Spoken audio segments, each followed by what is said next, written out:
think everybody in this room. But it's so exciting to be back in front of you all, actually having actually knows like who you all are. And not just being like, hi. If I do that, I'm really sorry to like 67 of you and some people, or for most people, I'm like, I got it. So really exciting stuff. Definitely put me to the test. Your screen's not on fire. Best you know. This is so there. It's not. Welcome. I also want to say welcome to our virtual folks tuning in for our inaugural synchronous virtual group. Yeah. So excited to have everyone here. All right. So before we jump into it, a few housekeeping tips. Upcoming events and deadlines. If you want business cards, if you want us to print you some awesome business cards that you can use, you need to fill out the optional opportunity survey today. We will have a QR code at the end of the slideshow today. You can fill it out. It's gonna be super easy, and you can also fill out whether you're interested in any of the optional opportunities that we have, like Speak to Be Effective or Econ Club, or if you want to speak and introduce speakers at one of our events. That way we know we have that information, so we can give you the info that you need moving forward this year. Our first Wheelhouse Talk is going to be in 2 weeks, Friday, September 24th, 4 p.m. Lewismore Auditorium at the DeVos Center downtown. Wheelhouse Talk attire. We're looking at business casual right now, all right? So what that means, what that doesn't mean, I feel like it's easier if we know what that doesn't mean, right? Because like we all know like what it doesn't mean. It doesn't mean jeans. I know your best dark wash jeans are like really classy, they look really good, but we're not talking jeans. We're talking, slacks or business trousers. I don't know what all those fancy business words are. Dress, skirt, cardigan, blazer, things like that. If you don't wear tie, wear tie. If you don't wear tie, you don't need to wear tie. But we want to make sure that we're presenting ourselves. This is a great way to practice what business casual means and interacting with people in more of a professional environment. So we want what you wear like that as well. And then go ahead. No, You okay? you're getting it. Okay, after our first Wheelhouse Talk, which is our CLA alumni panel, we have an awesome group of panelists coming in. We're really excited for them. We will be doing some moderated, kind of more formal community conversations. So we'll walk out of the alumni panel, we'll be like, that was so awesome, and we'll sit down at some tables with alumni, with community members, and we'll get to have a conversation about what does leading at the intersection mean with all these folks from different walks of life and different students. So really excited for that. Can't wait for those who are going to be able to make it. It's going to be great. Another thing just about events in general, just a reminder that if you have class or work or other things that mean you're going to be a little bit late to events, or you have to leave a little bit early from events, that's fine. We understand and we anticipate that. Just let us know. CLA@gbcu.edu is the best email to do that at. If you completely forget that email, you can email me as well, but that is like the go-to email. And then leadership engagements. So that is one of the things that we ask that you do throughout the year. So whether it's like a Difference Day, Martin Luther King Community Day of Service, other things on campus, other events that groups on campus are doing, and you're like, hey, I'd be curious to know that I've done that. Just email us and let us know. Be like, hey, I'm planning to make a Difference Day. In addition, if you are going to be tuning into our events virtually, like if you are going to be streaming the alumni panel, also email us and let us know just so we can know. We're not like, hey, where the heck are you? I'm here at the computer. Cool. So that's all that.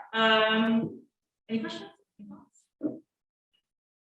No? Great. Awesome. So moving right along, we are going to move into our self-reflection. So to get us started, we're going to have JP and Lydia and Hannah. And I don't know if you guys are getting us started off with that. Okay. Great. Do you want to? Yeah. Okay. So, hi, I'm Lydia. So you probably all played this game in some class, maybe you were in 5th grade, you've done it. So essentially we're going to think of, so whatever your first name is, a food that starts with the same letter. So I could be lettuce Lydia or lemon Lydia or whatever. So you're gonna come up with that as we walk outside. So we're gonna split into 2 groups. One group will be small groups 1 through 4, and the other one 5 through 8. We're gonna get 2 large circles, and you'll have to essentially memorize everybody's name. So you'll have a chance to go around and say your names.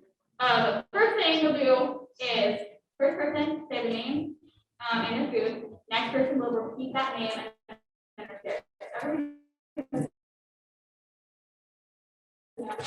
yeah. Okay. What's this going to do? Yes, 1 through 4, I can be your point person, 5 through 8, JP. Cool? Let's go.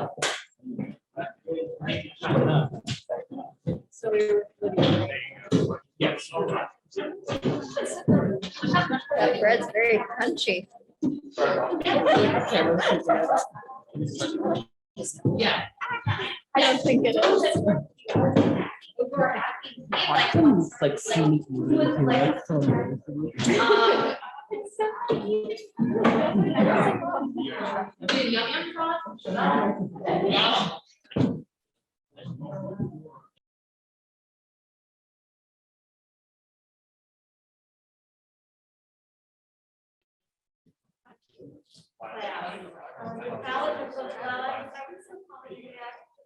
College of Liberal Arts and Studies.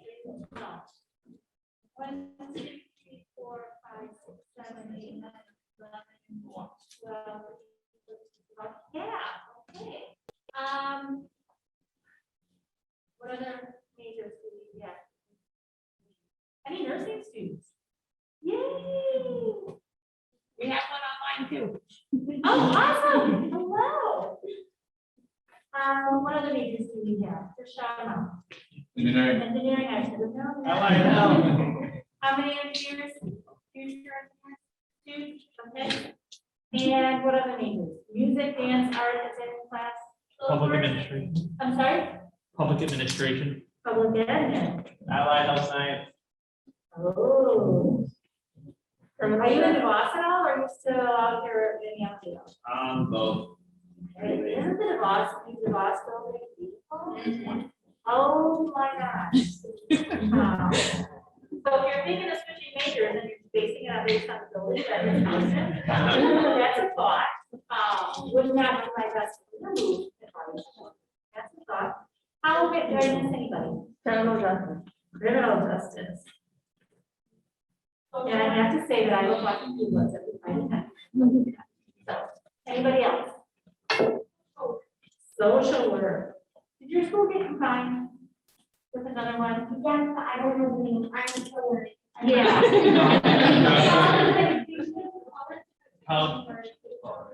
Education and like public service, blah, blah, blah, blah. Okay.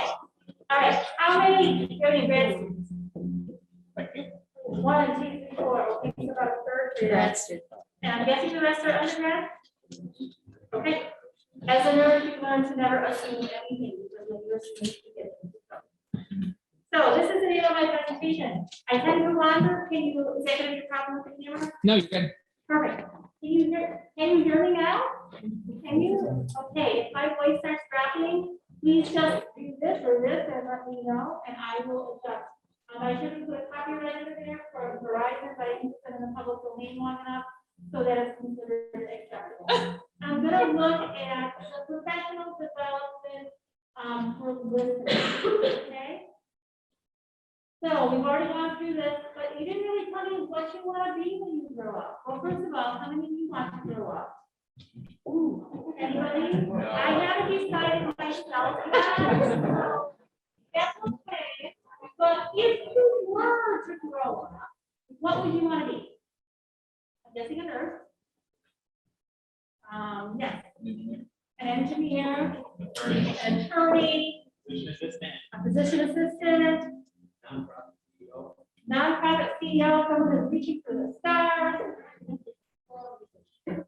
Oral music teacher, I love the fine arts, and we need more of that. So kudos to you.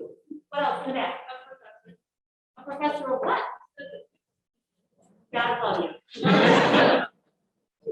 am a qualified researcher, and when I took my graduate staff class, they asked me what did I learn at the end, and I said if I am ever doing a quantitative study, I am hiring a stats student. That is what I learned. Okay. What else do you want to be when you grow up? A professional ballerina, but that should say. Okay, so what's Brandy? Attorney. Okay. Maybe you can represent some ballerinas. Anybody else want to share what they want to be if they grow up? Ooh, we need a lot of mental health professionals. That's not saying very good about our country right now, but we do need a lot of mental health professionals. kind of in a world of purpose right now. She's pulling in a lot of other interests, so kudos. Anybody else want to share? Yes, genetic counselor, excellent. Really an up and coming field. We're learning more and more about the medications that we take and how the responsible genetic composition. So yeah, that is a very rapidly growing field and really nice. Anybody else? All right, so we have a really broad range from the liberal arts to the professions, from graduate to undergrad to not really agree, but knowing what we want to do if and when it makes sense. Okay? That's awesome. Let me tell you a little bit about myself. Happily married to my childhood sweetheart, and I have to say that because I've been married for almost 42 years, and if you do the math, I don't look as old as what you make me say. Have 3 adult grown children, and Amanda is 2 of the most adorable little girls that are 55. I challenge you, they are the most beautiful little girls on the face of the earth.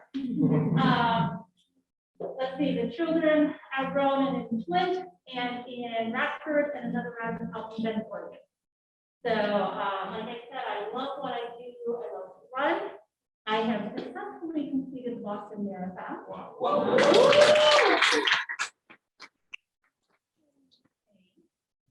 And after that, I started another marathon called my PhD. So, I've worked since the early 1980s.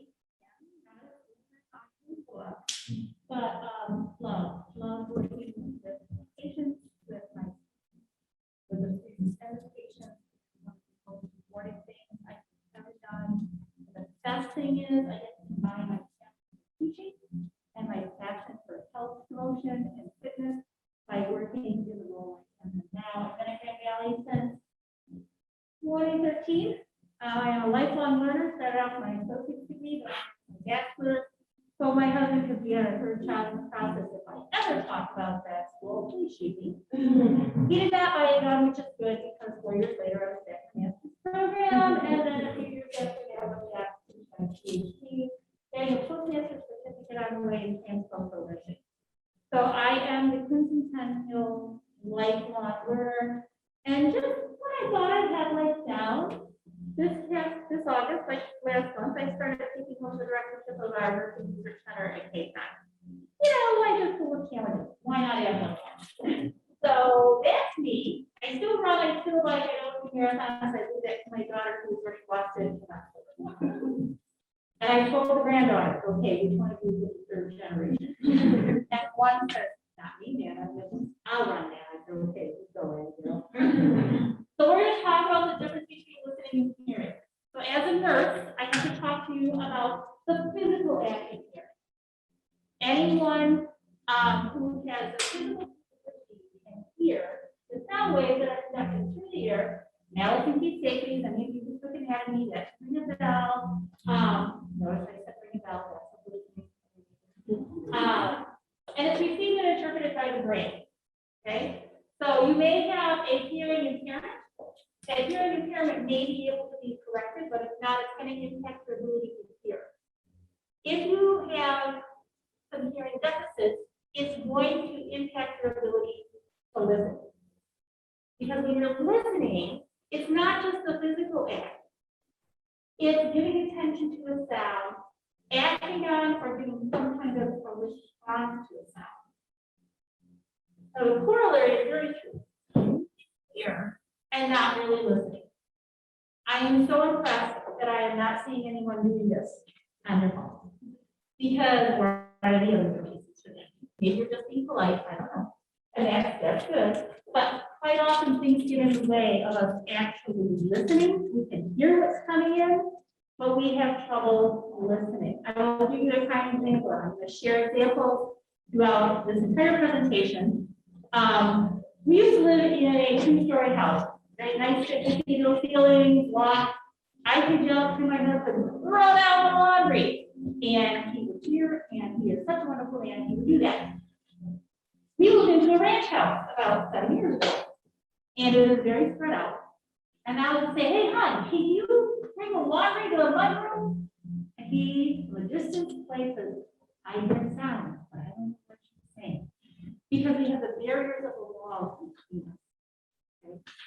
environment that you're in can really impact the ability to listen.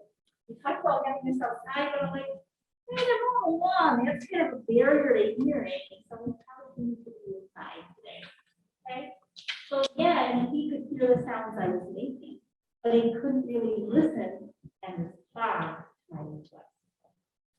Remember that listening is accidental, you do it, if everything's working, you're hearing, whether you know it or not, think of the background noise, you hear it, you may not be aware of it, it's involuntary and it's effortless. You passively receive those sound waves and your brain starts processing. Very hard to tune people out. You may think you can, you know, your parents may have said, or a significant other may have said, you have selective hearing.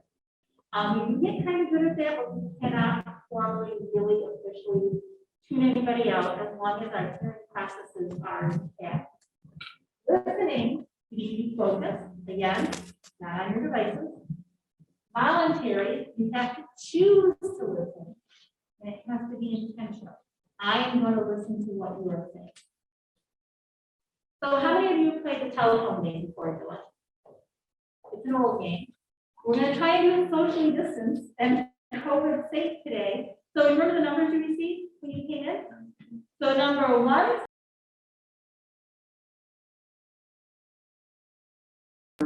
If we have an assignment due on Wednesday at 8 or Tuesday at 5.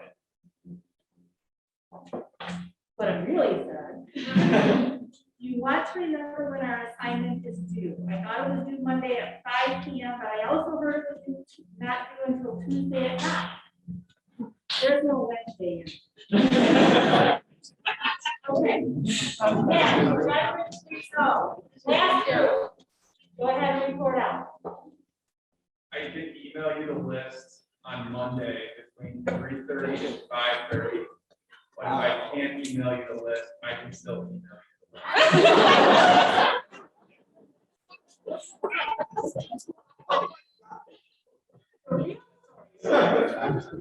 I guess I can meet with you Monday, either at 9:30 or 5:30. Do you have a preference, or shall I just send the meeting invite information?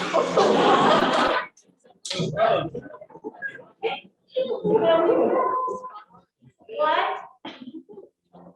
How did you listen? How did you listen to the message that was being passed along? What did you do to help people? I close my eyes. And what does that do? It makes me feel like I can listen better. So you're not sleeping when I'm talking to you, you're just focusing. Okay? And that is a very good point. We have to get rid of the outside distractions. It's Yes. the same thing, but I hope the reason why I was doing it is because it focused, like it limits out my emphasis, so I can just focus on listening. Okay. When we are using more than one sense, like if we're chewing, talking while we're listening, we don't hear as well. Keep that in mind when you're in class or meeting with somebody. Okay? Who else wants to share what helped them listen? Anybody else? Oh, I'm sorry. I didn't see you. My apologies. So when you're couple of physics times, I like wrote out like numbers, my fingers as I was making them. Okay, excellent. That is a kinesthetic learning activity.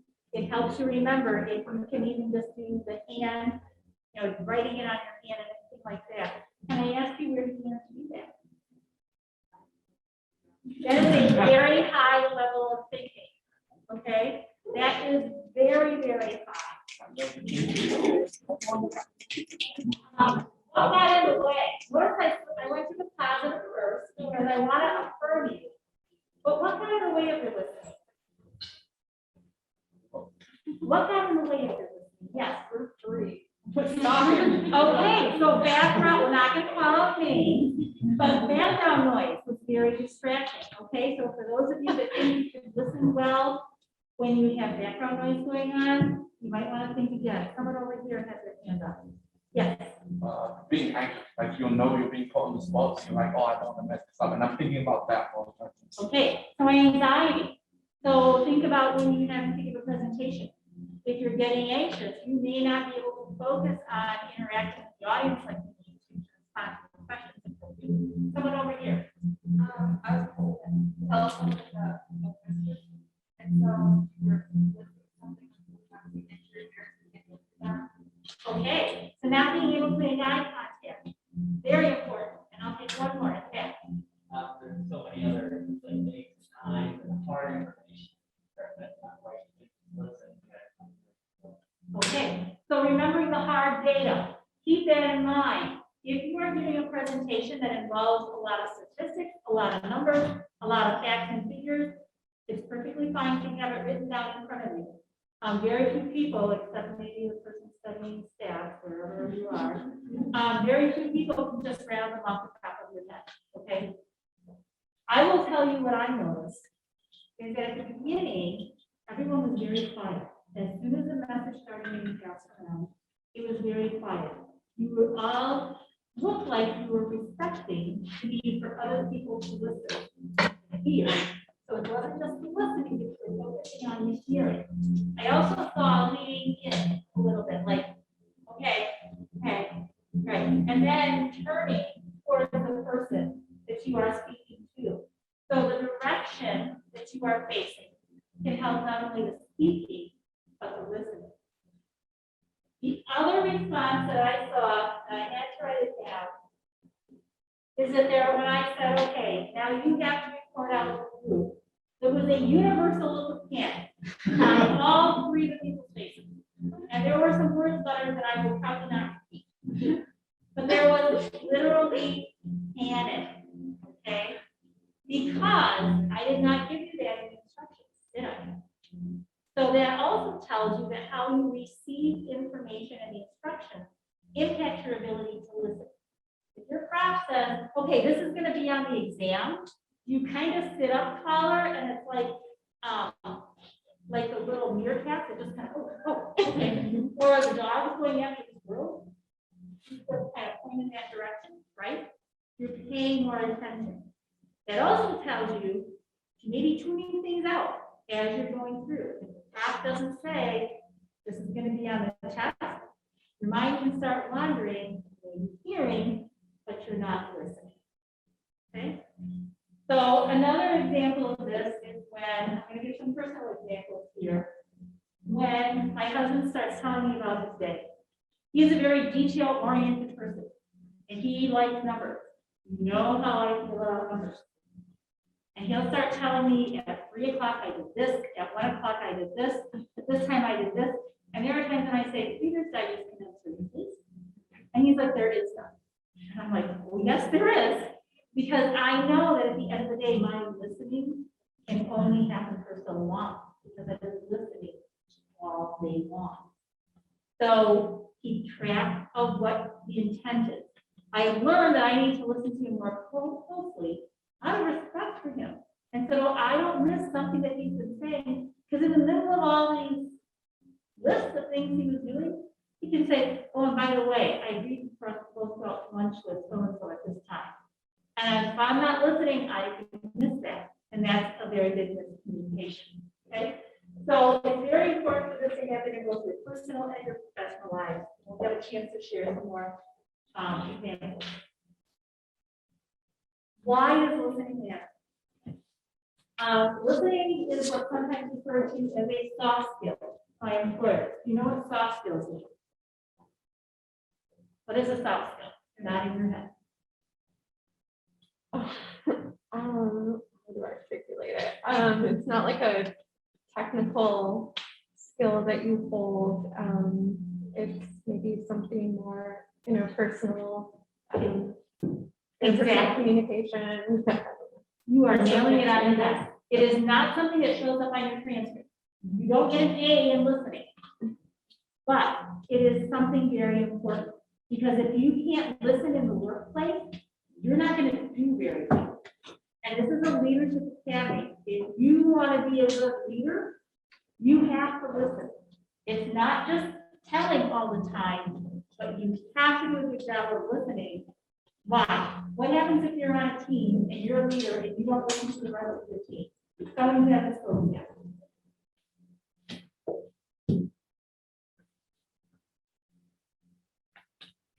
Sure. You're not fully utilizing your team, right? They're your team. If they're there to help you, you're there to help them, and you know, direct them. And if you're not getting everyone's input, then you're not utilizing it. Right, you're not utilizing every potential, you're not getting all of their input, which may make the project better. Okay? And if you're a team member and you're not feeling, if you're not being listened to, how do you feel?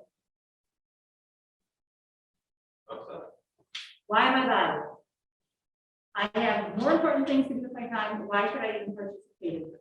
If you're not helping the team move forward, you're not being valued. Okay?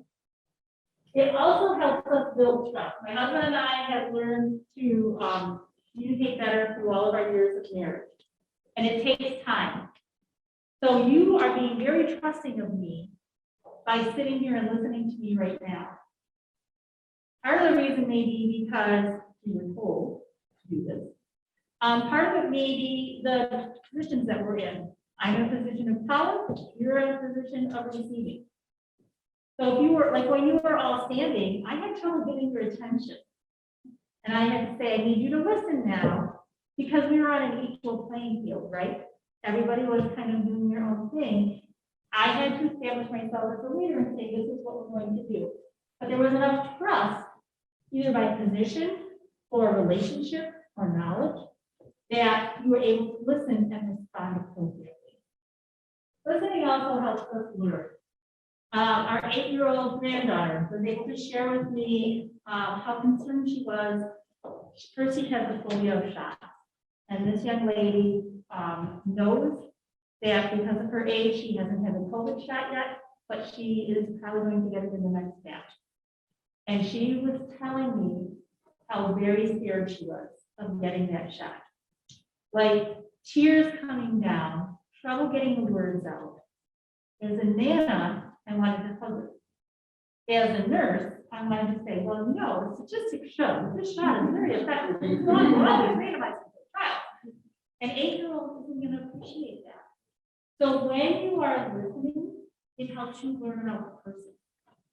I learned that this was a very personal experience for her. I also learned that she was pretty bright, because if she could deduce that the age grouping had gone down by 4 years each time, and it was now at 12, that at 8, she was going to be in the next age group. And I'm like, this little cookie is listening, and she is processing. Other thing I was able to do is I was able to listen to her nonverbal. And if you don't listen to the nonverbal, you almost might as well not listen to the verbal, because you're not going to mean things. You're going to be totally out of context. So by listening to them, I was able to learn that this is a major concern for her. I had to let her share that concern. We talked about what her options are, how could she, try and calm down for it, who are her resources to help her with this concern. Did we resolve the problem? No, she is still scared to death of getting this COVID shot when it's eligible. She doesn't even want to get a flu shot this year. She's going to, but she doesn't like it.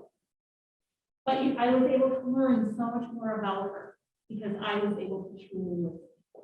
And in that listening, I grew in my understanding of others. There can be miscommunications and misunderstandings. What contributed to the miscommunications within your telephone group? Because the message did not get passed correctly in all groups, so kudos to all of them. Distraction, what was distracting? Yeah.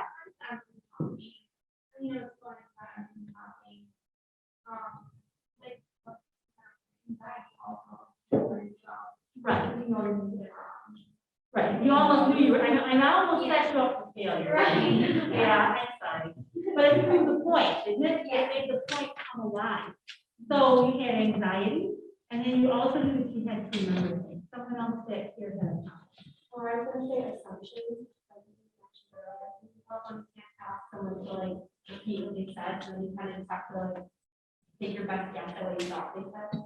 Yes, so you can't make assumptions, and that can lead to misunderstanding. And did someone else have something different? Yes, in the back. Yeah, I thought like the words weren't spoken with confidence, so it made it sound like they didn't really believe what they were saying, and then we didn't really believe what you were saying either. Okay, that is a key thing. Did everyone hear that? Confidence in what you are saying. Have you ever heard the expression fake it till you make it? Sometimes when you're giving presentations as a leader, if you're not feeling confident, everyone is going to know. Sometimes you got to fake it and look the most professional and I'm in charge and everything's gonna be wonderful and here we go. Pretty soon you start believing it. And that's some self-talk that you can give yourself so that others will understand and believe you also. We've also talked about fostering relationships and building trust. That's why you want to listen. I really love this. We don't learn from talking. We learn from listening. So what does that tell you about the amount of talking and listening you should do as a leader? Talk less, listen more.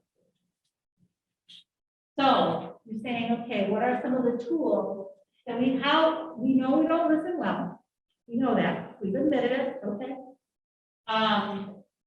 One of the first steps is admitting we have a problem. Then I'll correct that problem. So here we go. We've admitted the problem. Let's try and correct it. What can we do? Any of you heard of Stephen Covey? Oh my God, I am feeling very old. Stephen Covey was a guru in the business world. Back in the late 90s, early 2000s. And he studied successful leaders throughout all industries for quite a while. And he came up with some principles that all of these leaders followed. And the first one was seek first to understand. What are they trying to tell you? So in a telephone game, you weren't able to ask the follow-up question. But when you're listening to someone, make sure that you are understanding them. You can ask some follow-up questions, like I said, which you were not able to, I did not set you up for success, I'm sorry. No, I'm not sorry, I take that back. Do you mean? So you're saying that. Now, how many of you have used those phrases before in your community? What does it feel like the first time you're saying that? I'm always nervous, like I wasn't listening at all, I asked a follow-up question. So, Okay. do you mean this? I'm like, yeah, that's what I mean, and I'm always so intimidated by the fact. Okay, so you're concerned about how you're going to be judged. All right, anybody else have used these statements? Yes. With the, so you're saying that, I don't like using it as much because it makes it feel like, it gives me room to misinterpret what they're saying. And that's, I think that I don't like when you misinterpret what somebody's saying, they're like, don't put words in my mouth, I would play. Okay. I don't like using that one, but I would like to use it more to clarify information. Yes. So sometimes you'll get it wrong. So you're saying that you really want me to meet you at 5 o'clock, but you prefer 9 o'clock.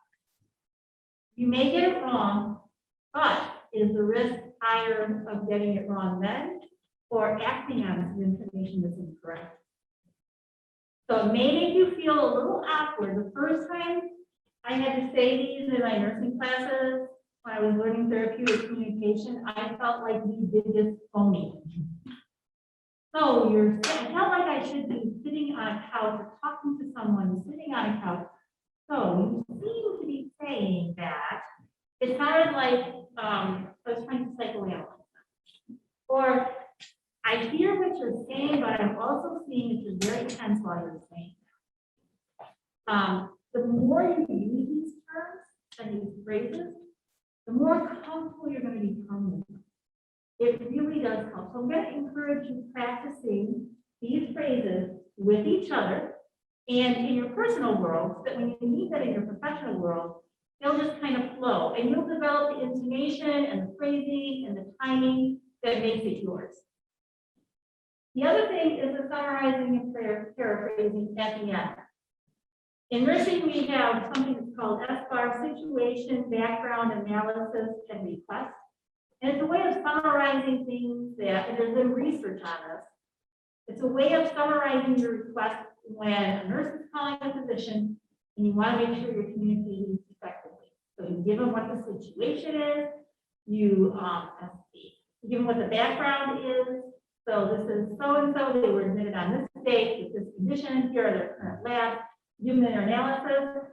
I think their kidney function is starting to fail, can we order this, that, or the other thing?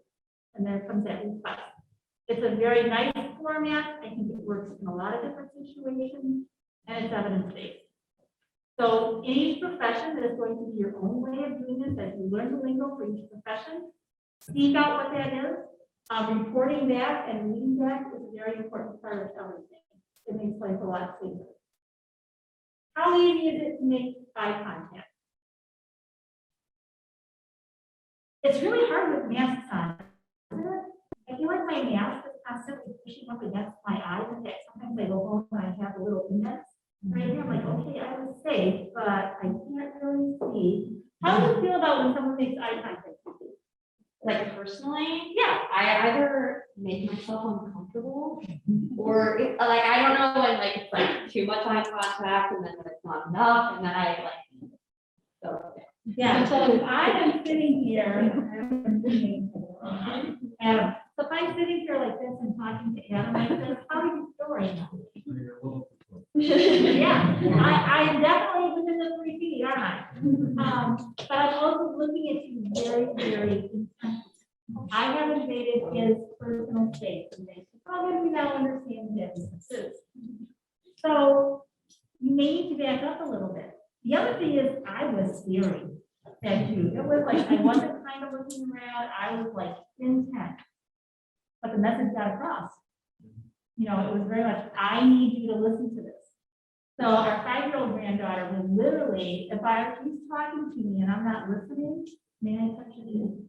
She will literally take me and go, Nana, what I'm saying is, like, I have no choice but to look her in the eye and listen to her. Now, I don't advise doing it with your work colleagues. However, I think it's a very appropriate message. We have to focus on each other so that we can really listen. That also tells us the importance of our body language and non-verbal. I saw you were very, very relaxed when you were in your group. Obviously, you are becoming more comfortable with each other. That's a really good sign. That's something that you want to develop in your group. If you would have all been standing there very stiffly like this, I would have been concerned. And notice that I'm standing like this. Any body language experts in the room?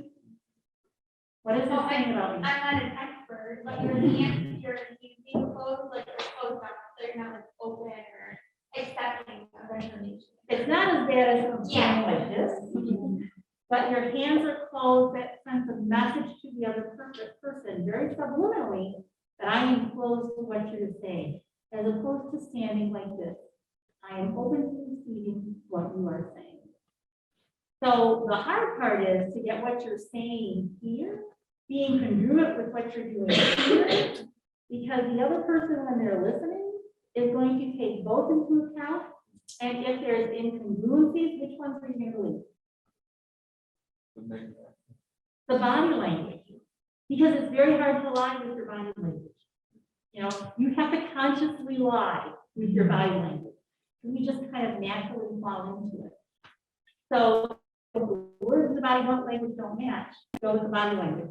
And then you would say, so you're saying that you want me to do this, but you're not looking real comfortable with it. Is that an accurate assumption? I would just clarify, which is a very important part. We already talked about putting away the distractions and making the speaker the priority, like my granddaughter taking my face, and it's like, Nana, listen to me. Very important. That's why when you're having a conversation with someone and not to have any devices out, research has shown that you cannot multitask as well as you think you can.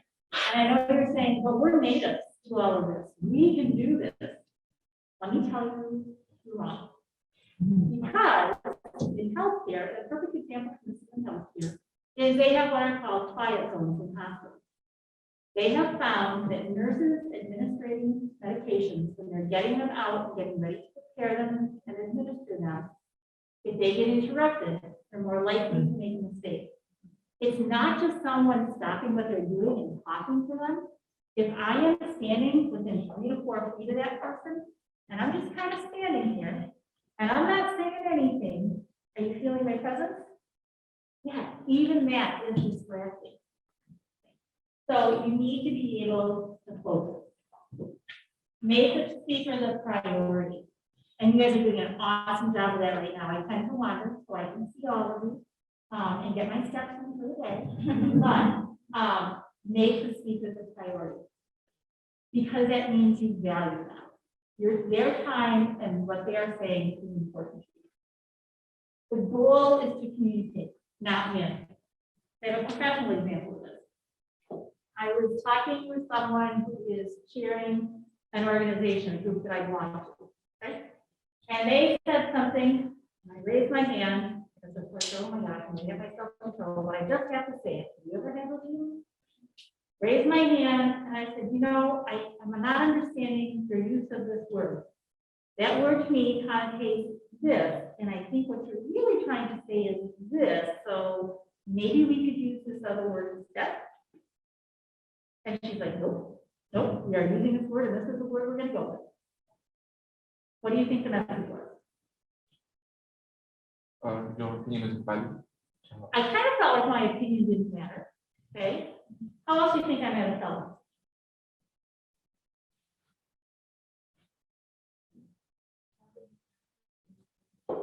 I was a little put off. I'm like, what do you mean my opinion doesn't matter? I am a knowledgeable person. Why are you taking my considerations into thought? Who made you the Almighty?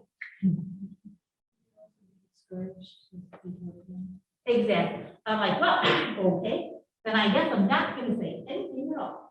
I told him, I can't have my marble, I'm not gonna play. But I also realized, and I got very defensive. I will admit I did, but I had to do a self-check. And I started tuning out. I'm like, well, we have this all figured out, and I'm not even gonna contribute, and I'm just gonna sit here, and I am not gonna participate at all. But guess what? When I was doing that, I was going back up and doing some of these things wrong. And I may have missed out on some other things. So you do need to check yourself every now and then. We talked about 60% listening, 40% talking. I am very much violating that right now. The sometimes in the classroom is different, but you do need to do more listening than you talking. We talked about the eye contact. We talked about making the position and words the top priority. Talked about multitasking for body language. This one is so hard for me because I think that what I am saying is so incredibly important that I'm not going to let you finish what you're saying because I want to get my 2 words. I have to really work at refraining from doing that. Okay?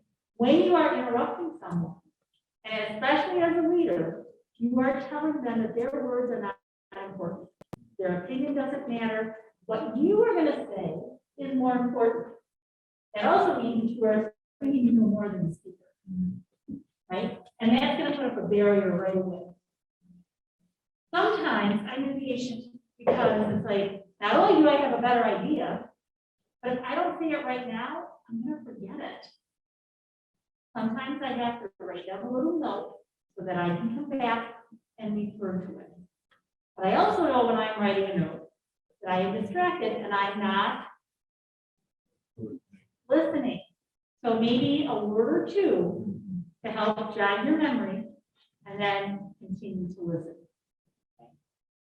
And then, oh, don't you love these platitude responses? Yep, okay, sure, got it. I mean, it's the shortest response that you can possibly get. And when I've given you your instructions, if you say, yep, sure, got it. What do you think that says to me? Or how we turn it on the other foot. If you were telling me something very important, yep, sure, got it, no problem, done. What does that do? Yes, in the back. I was like, automatic response. It's possibly, Did you even listen to me? Yeah. Oh, I'm sorry. You know, it happened. I do it so much. Okay, this gentleman right here. You have something to say. Yes, it's also like to be a shop, right, to be done with the conversation. Yep, we're done here. But like it also depends on how well you trust the person's ability to listen. Because if I really trust your ability to listen, you give me the responses, I just assume that, yeah. So, Very good point. So it's very individualized and make sure you have something. Yeah, and also I think it depends on context too, because I worked as a lifeguard and, when we give instructions to people at the fast-paced environment, so plenty responses are expected. But as a tutor, which is my current job, not so much. Exactly. So when someone is having a cardiac arrest in the hospital, I don't want to say, how you feel? You know, some sort of experiencing like that. It's like, get the crash cart in here, you do this, you do that, you do that. I may not say please and thank you as often, although it doesn't take that much more energy to do that. But it's very direct and to the point. And someone is in charge because someone has to coordinate the communication between everything, or the patient is not going to survive. Now, not everything you're going to do is going to be a life and death situation. But to the person, it may be just as important as a life and death situation. So when you're responding with these really quick, short answers, be thinking about the message that you're sending. Ooh, oh, no, that- I think it's different. All right, so let's talk about, I'm almost done. Let's talk about some listening. I found these pictures online. Let's look at this person. Can you all see okay? If you can't stand, go ahead and stand up. What type of listening is going on or not going on in this first picture? And possibly someone who hasn't responded. Yes, I see like open body language in the first picture. very good. Open body language. What else? Yes. Excellent eye contact. They are not too intense. They're sitting in, not a polar appropriate distance, but they're sitting outside of everybody, each other's personal space, and they are looking directly at each other's eyes. What else do you see?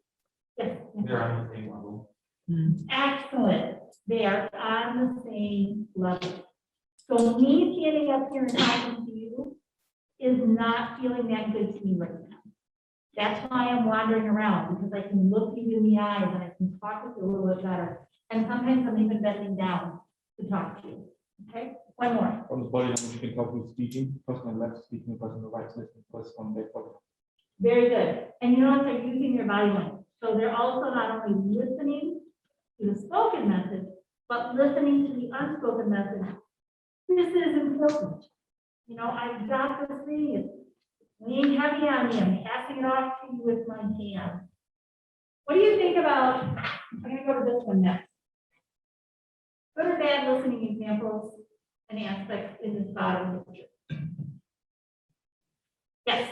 It looks like it's maybe like one of those really shallow conversations with, small talk, because she has the shoulders turned towards the other person, but her hands are here. I'm So gonna, it's a little bit long. I'm gonna stop what I'm doing, but not totally, because you're kind of important to me, but not really. It is a very polite stance. It's playing the game without actually doing it. Someone else. Yes. She might be uncomfortable. It looks like he is a little higher up than her. He might just be taller, or he might be standing, looking down at her at her desk, which might be making her uncomfortable, which explains the closed up body. There is definitely a power differential going on there, isn't there? Upper and lower. So what does that tell you if you want someone to feel listened to? Get at their level. Okay. Anything else? Yeah. We're talking about body language. When you have your body to the side like that, it's body language. You may not want to escape from this conversation. Yeah, it may be like, okay, hurry up and finish telling me what you're doing because I'm in the middle of an email and I gotta get this off real quick. Or shut down my laptop for the day. What do you think about this one? I can't wait to hear what you have to say, because my husband and I have some really interesting discussions about this. What about this one?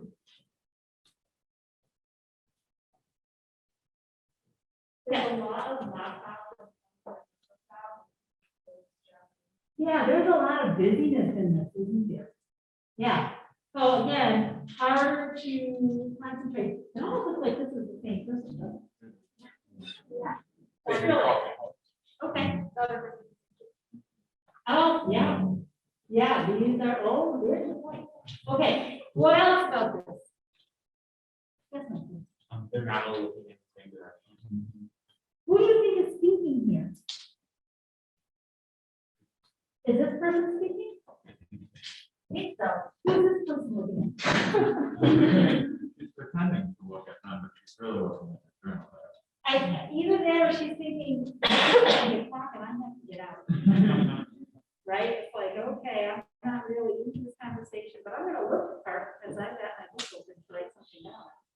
Which, by the way, as a leader, it's always a good idea, this kind of ties into the listening, always a good idea to take something with you to write on whenever you go into a meeting.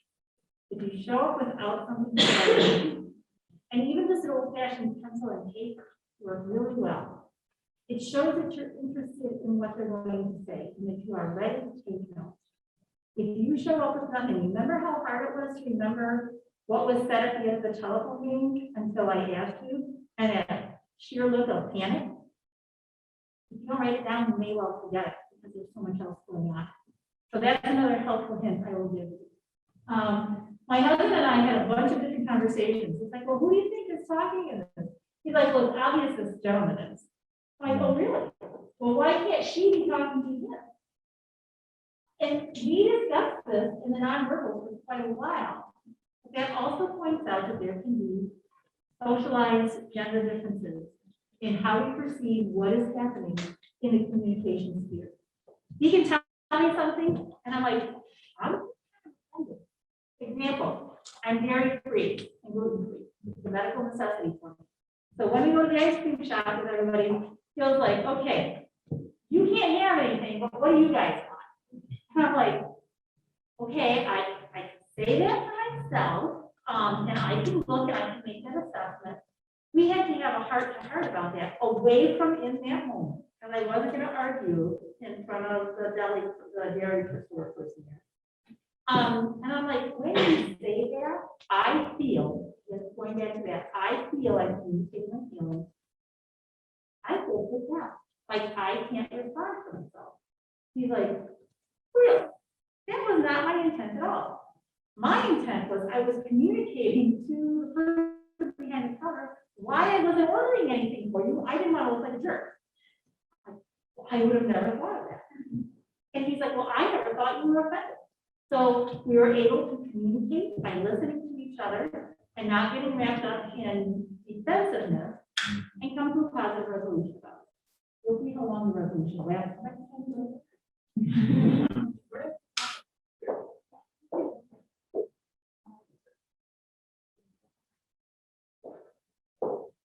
We've already talked about this a little bit. How do you feel when you are listened to? Just shout it out. Great. Valued. Alive. Validated. Validated. Howard. Empowered. Oh, I love these words. I wish I was writing down. Anybody else? I am listening, though, I really am.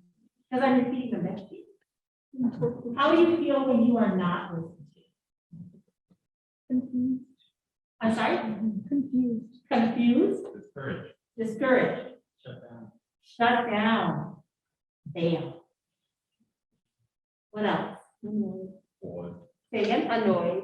Annoyed. I heard bored. Anything else? Frustrated. Frustrated.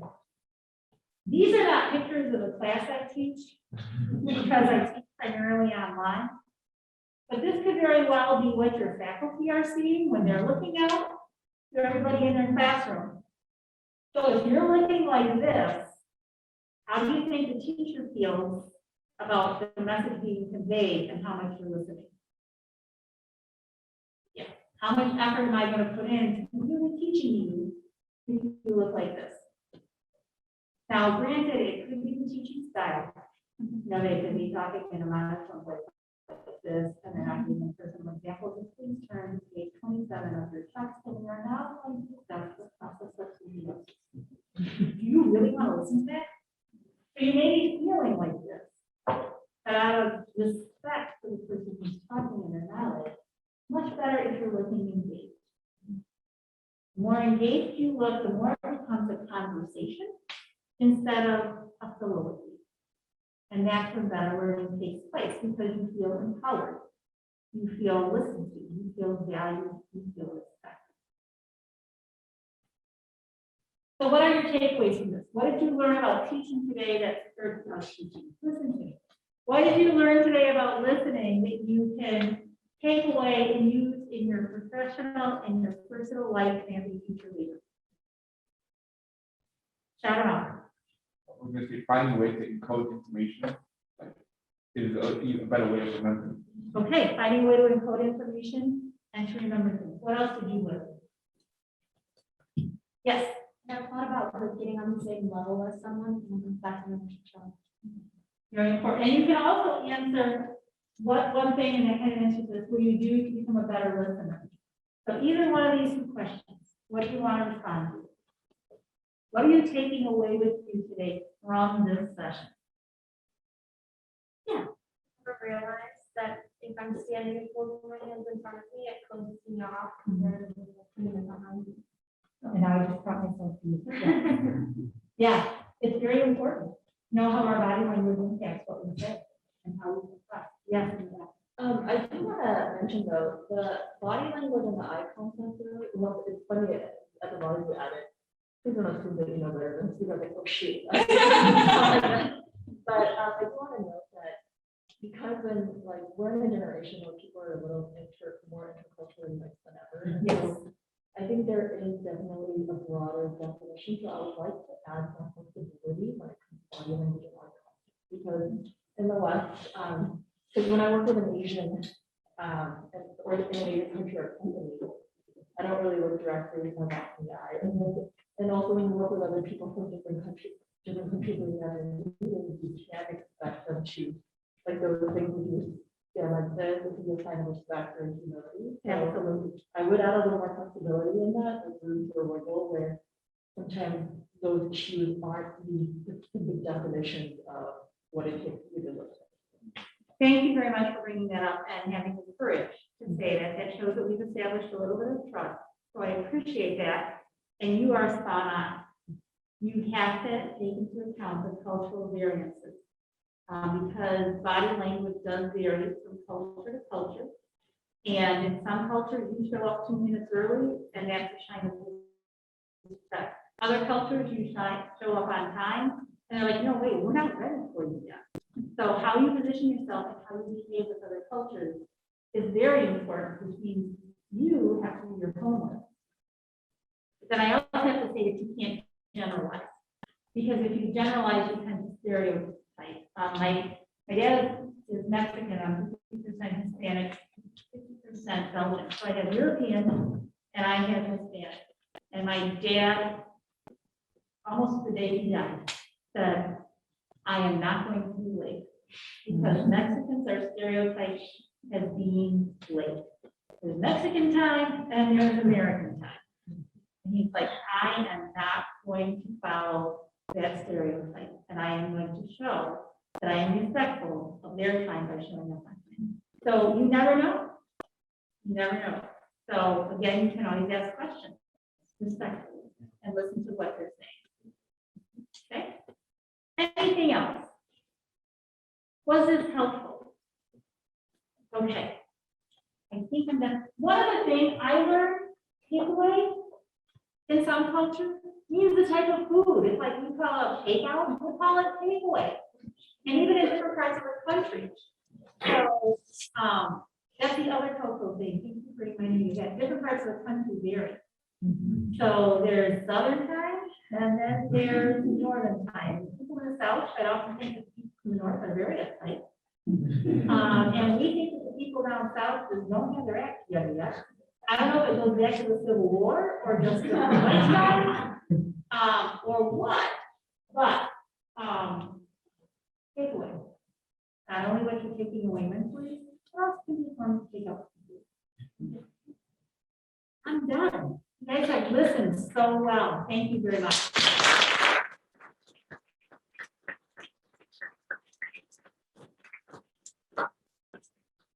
You're welcome. That's great. Turning it back over to you. I'm going out to teach my class. Hopefully they will all look engaged. All right, we're gonna take a break. Feel free to the restroom, freshen up, grab some more bread and spreads if you need them. Oh, no, you're fine. I'm just trying to think, as you get back from taking your break or if you're sitting in your small groups, talk about with your small groups a time when you felt fully listened to and what that experience was like, just as we go through breaks. And if you got here late or you still need to do a headshot with Samantha, this is also a great time to do that as well. Okay, great. We'll regroup in like 7 minutes. If you have your phone with you, if you're able to like take a picture of that and do a brief test, we want to get a sense of what you know about suicide and suicide prevention beforehand. And then we'll pass it back around to the post-test, when we're done to see what you might know at that point. But when you finish kind of going around the table, you can pass that sheet around to any table that didn't have something that brought time. And then we'll do like a small evaluation at the end. So that, it only should take about 2 minutes, pretty quick, but we'll pass it around. So pre-test, then we'll do post-test, and then we'll see how it out. Yeah, it's been kind of fun after. So we'll let that go around, then I'll get started kind of fill you on PPR, what we're gonna talk about.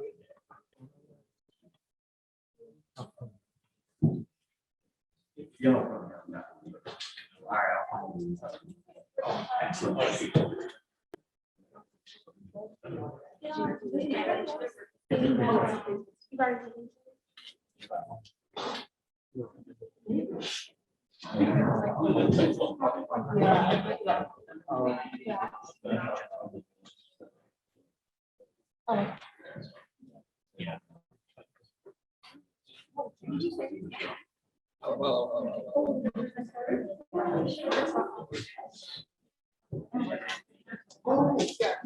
I will send you the after, so at least to be like, I'm so sorry, there is, but.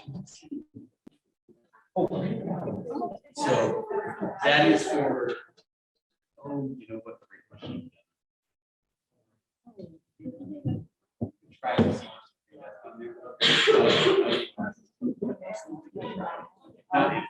Yes.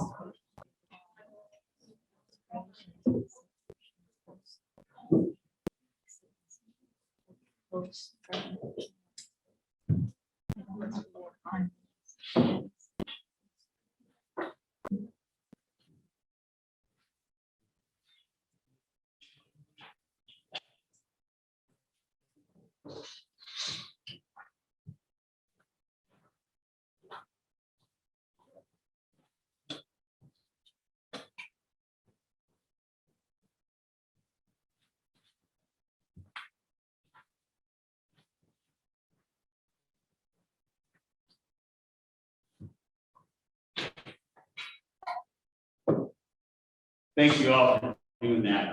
Can you all hear me okay? Sometimes it's hard for me to tell too if I'm talking into this outside. So thank you for doing that. It's kind of a great way to see where we are when we start and then where we go. As just an overview of what we're going to talk about today. Talking about suicide prevention is a heavy topic, and it's one of those things that as we get into some of the background details, if you need to step out or you need to take a moment, that's okay. Feel free to do that. Just because sometimes as we go through stuff, the beginning is really background and statistics. It can sometimes bring up some intense and difficult feelings. So if you need a moment, that is definitely okay. Feel free to step out. The part that I really like about this presentation is that we will take some of that and we're going to shift it into kind of positive action that you can take. So if you start to see some of these warning signs, what are the things that you can do? So that really is our focus. We'll talk about a little bit of background. We'll talk about risk factors and protective factors of suicide. And then we're going to talk about myths and facts, clues and warning signs. And then how do you keep that? So it's a lot in a short amount of time. But when we end it, as you fill out the evaluation, you also get a link to like a certificate and as well your own booklet too. So a lot of these things, what we don't take notes on, don't worry about that today. You actually get a booklet kind of in there too. So all of that will come to you. So feel free to sit back, take some stuff in. I encourage questions, like as things come up, feel free to ask questions. Any questions before we get started? I tend to walk around when I talk, but I've also got some statistics behind me, so I may try to keep myself close to here, so I'm not like looking away and looking back when I'm chatting to y'all. Quite a few people, this is just some general data about PPR. So nearly 1 million adults have been through the PPR gate, teacher training, and more than 300 colleges and universities. I was telling Abby, one of the reasons I like it, as you get into suicide, it's a big area to look at. And then it's a lot of questions about how do you cope with that. This does a great job of condensing it into the key things that you want to keep in mind. While also realizing that as if you notice this, that there's people that can help you. Right, that your role really is, I'm going to intervene right now and I'm going to get you to somebody that can help. So that is the one thing I would say, keep in mind as an overriding as you work on this. So some general statistics on suicide, just to give you a little bit of background. In 2019, approximately 47,511 Americans took their own lives. And which, when you break that down to some startling numbers, one person every 11.1 minutes died by suicide. So as we think about that, we know that it becomes a pressing issue, and I think that's why I'm excited to see so many of you here thinking about how can we help and what can we do. Approximately 1.2 million people attempted suicide. So as you notice this, there's a big difference in the number of completed attempts versus attempts. So that also is a good thing to kind of keep in mind as we're doing some of this. So there are about 25 attempts for every one completed attempt, which translates to an attempt every 26.6 seconds. So you go from that one to every 11.1 minutes to one every 26. And suicide in general is the 10th leading cause of death in the United States. But then when we look for college students, it tends to be the second leading cause of death among youth ages 15. So that also being one of the reasons we double down our efforts on this and why we do things like that. And as it says at the very bottom, the vast majority of folks who are struggling with suicide display warning clues and signs. And there are things out there for you to see, and there are moments when you can. So just thinking about college students and suicide, I want to get you started with one here, but what might be some of the things about being in college that could lead someone to feeling depressed and ultimately suicidal? Yes. Failing classes. Absolutely, right? In classes and how difficult it is, absolutely. What else do you know?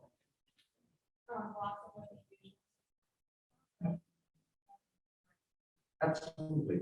Right. One of the things I notice with the folks that I talk to often is they'll have a wonderful support system and routine back home. It's like, hey, on Friday, I go meet my friends here, we go to Bigby, we do this, then I go home and I watch this.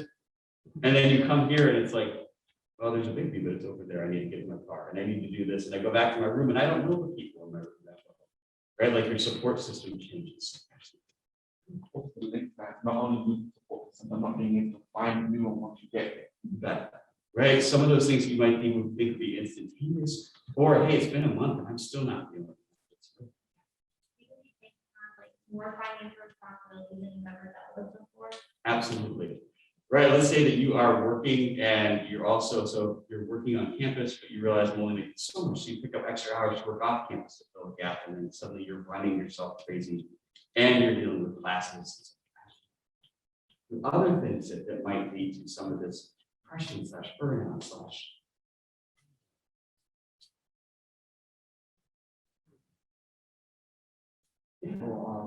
A lot of the time from what I observed with other people have like maybe that from family member at home. But, right, any kind of trauma, right? And if it's a family member or somebody close to you, wait, let's take a look at the list. I think you've all hit some of the very, very important ones. So feeling of isolation and lack of social support, that came up like 3 or 4 different times. Difficulty managing your workload. For me, I often put that in the context of difficulty managing your multiple roles. Right? You're a student, you're a friend, you're a brother and a sister, you're a son or a daughter, you're working, you may be an RA, you may be doing this, right? You're wearing so many different hats that you then wonder, when can I breathe for myself? Pressure to perform academically or socially, feelings of failure with academic performance. This is often the time that folks have killed it in high school. Suddenly you get here and you're like, that's my first like C, then it's my first D. Like, what is going on? Right? And then how long does it take to catch up and fix that? Lack of coping skills. And then family history of mental illness. So if you struggle with depression, others have struggled with depression. Depression is the one mental illness that so closely links to suicide. So this, any questions on that? So I just want to put a graph up here. This is one of the things that I'll refer to quite a bit when you think about like why QPR works. So this kind of shows us when there's a suicidal crisis, what happens. And it will start by saying you might have stability for 90 years, right? Things are going along well. You have the normal depression. I'm doing okay with this. A crisis begins, and that usually lasts for days. So this may be the death of a loved one, or a loved one is very sick and then they pass away. So you've been managing that crisis. The crisis repeats. And that's usually only hours. And then what we'll find is the crisis diminishes for days and instability. So the reason that QPR works so well is that we're gonna have some symptoms when the crisis begins. And if we can intervene in that time when the crisis peaks, which is fairly brief usually, folks kind of return back to like, okay, I don't feel great, but I don't feel suicidal. Right, and then that's why we look at all these things. Like we'll see as the crisis begins, that's when the warning signs start. Like I've gone from coping with this well to I'm withdrawing from it, to I've stopped attending class. So we start to see the small things, and then they build up to the peak. So as you can see, like that suicidal moment's small, and if we can kind of get it when it's building and help folks sustain through that, it will often diminish and kind of return to the sense of wellness. So this graph kind of shows us the many paths to suicide, and it is broken down in a way that shows you some of the fundamental risk factors. There's quite a few out there, but I just want to highlight a couple for you to be thinking about. The first is biological. So you'll see under there genetic load, gender, race, and age. Some of the ones that come out that we end up hearing those questions about often are genetic load. And any idea what that one's getting at? What we might be looking for?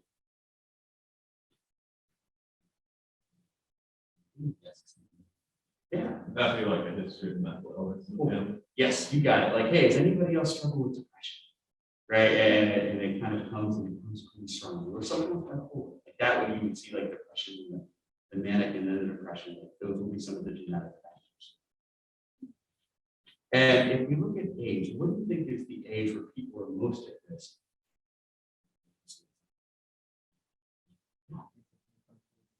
Good guess. That is usually like number 2. So 15 to 24. Yeah. Older adults. That is correct. Yes. As a matter of fact, do you know what group of older adults is the most at risk? Like people who are retired. It's usually right in that transition period, right? So that 55 to 65, and if you get really specific, it's more likely to tend to like have the highest risk of suicide across all groups, which is interesting. I wouldn't have predicted that, but that's usually kind of what they see. Personal psychological risk factors that we see, child abuse, loss of a parent, culture shock, values, drugs and alcohol. Any idea why drugs and alcohol play a big factor sometimes in suicide? Lower inhibitions and help people better enough to potentially attack. You got it, right? That's one of the biggest things. So if you're talking to someone, we'll come back to this, but and they're drinking, they're a little bit drunk, and they're telling you, I am super depressed. At this point, I don't think I can go on. I think a lot of times our initial inclination is to play that off. It's like, okay, they're drinking, they're going to be fine. The risk factor is inhibitions, right? So we really want to pay attention and take that seriously at that moment. Maybe 99% of the time they would never get something, but they're inhibitions. So if you do hear that, that's one of those times you want to pay close attention. And then environmental, a couple things to point out here.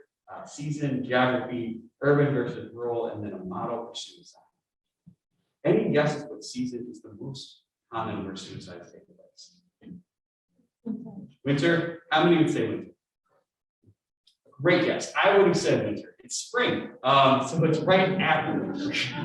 So y'all are really close. But it's spring. So it's right after winter where we see the highest risk.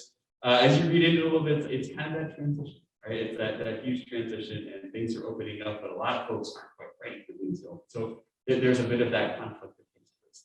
So the other thing I want to point out just under environmental is it says model for suicide.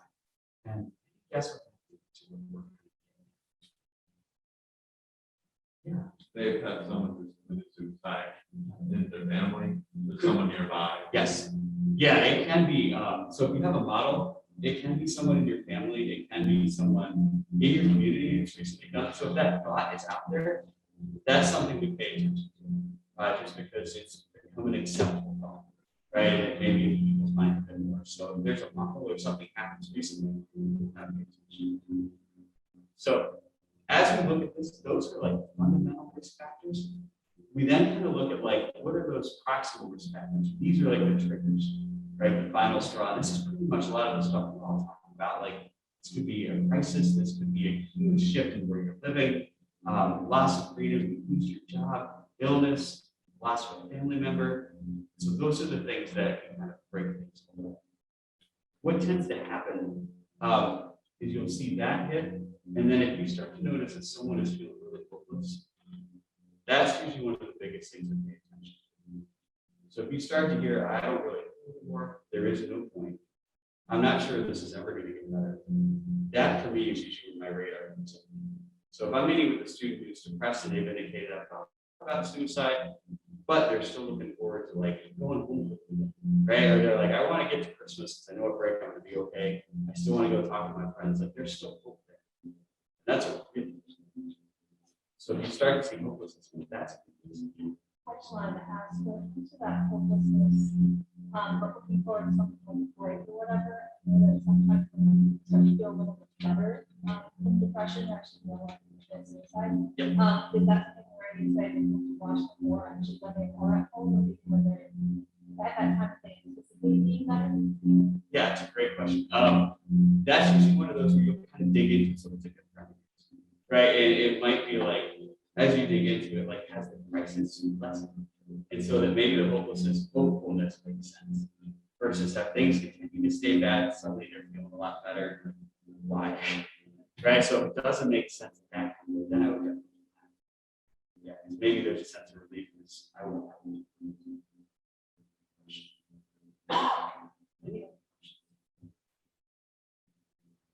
So if you see that coming, there are still positive things that help folks. That's where you have this wall of resistance. We're going to talk about what that is. Because oftentimes when we struggle, we have protective factors that help us. And those are the things that, hey, I'm really struggling. This is the person I call. This is the thing that I do. We'll kind of talk about what those are. But then causes of death, this will just show us basically in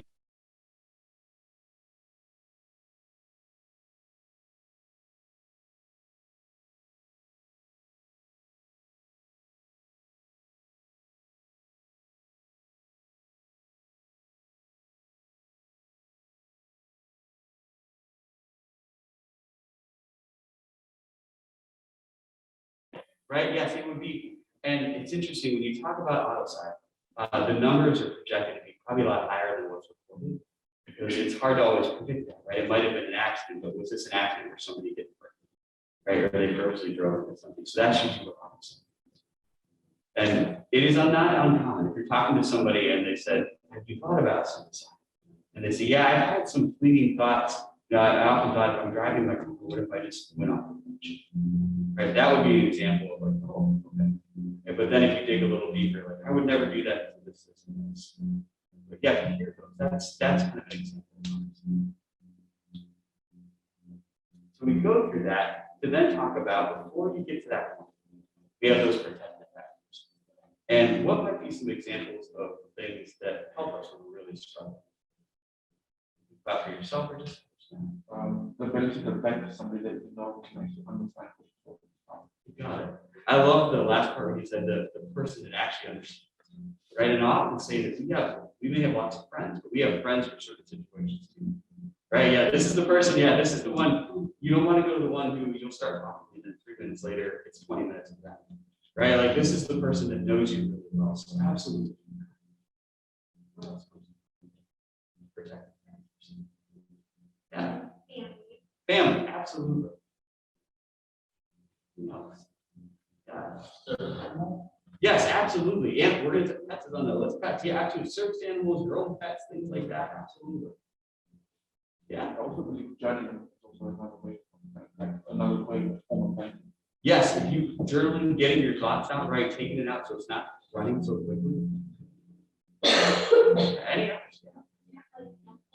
You got it. If you have a therapist, if you have a religious leader, someone that you feel really safe to talk to. Yeah.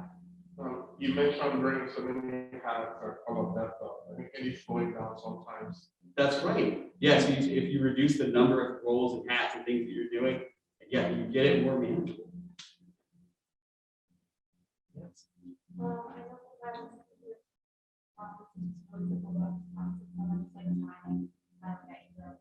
got it. Yeah, whether it's a smile, a positive action somebody did for you, right? They can just suddenly change it. Excellent. Yeah. I think just in general, knowing that you need this, like knowing the community that you are a part of and great there.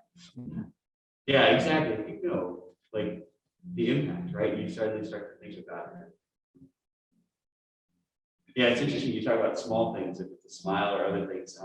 We recently started, we were looking at our waiting room in the counseling center. We put up a fountain today. And it was funny, coming back from the hall, and like everybody watched any of us walk through, like, oh, look at that, there's a fountain. Right? It's something for the next 2 hours. But it's great.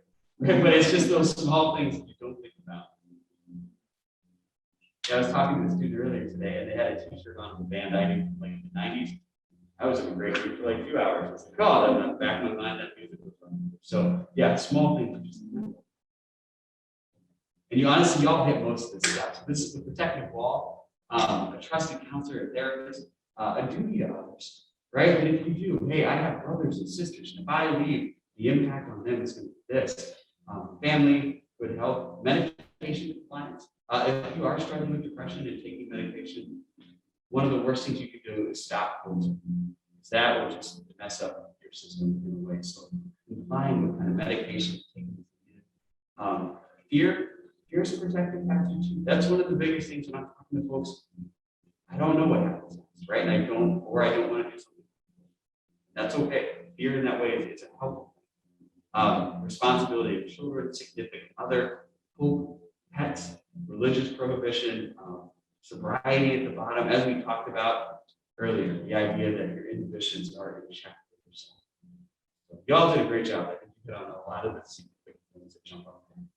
So there are a lot of protective factors, and the role really of PPR is intervene and get folks to those protective factors.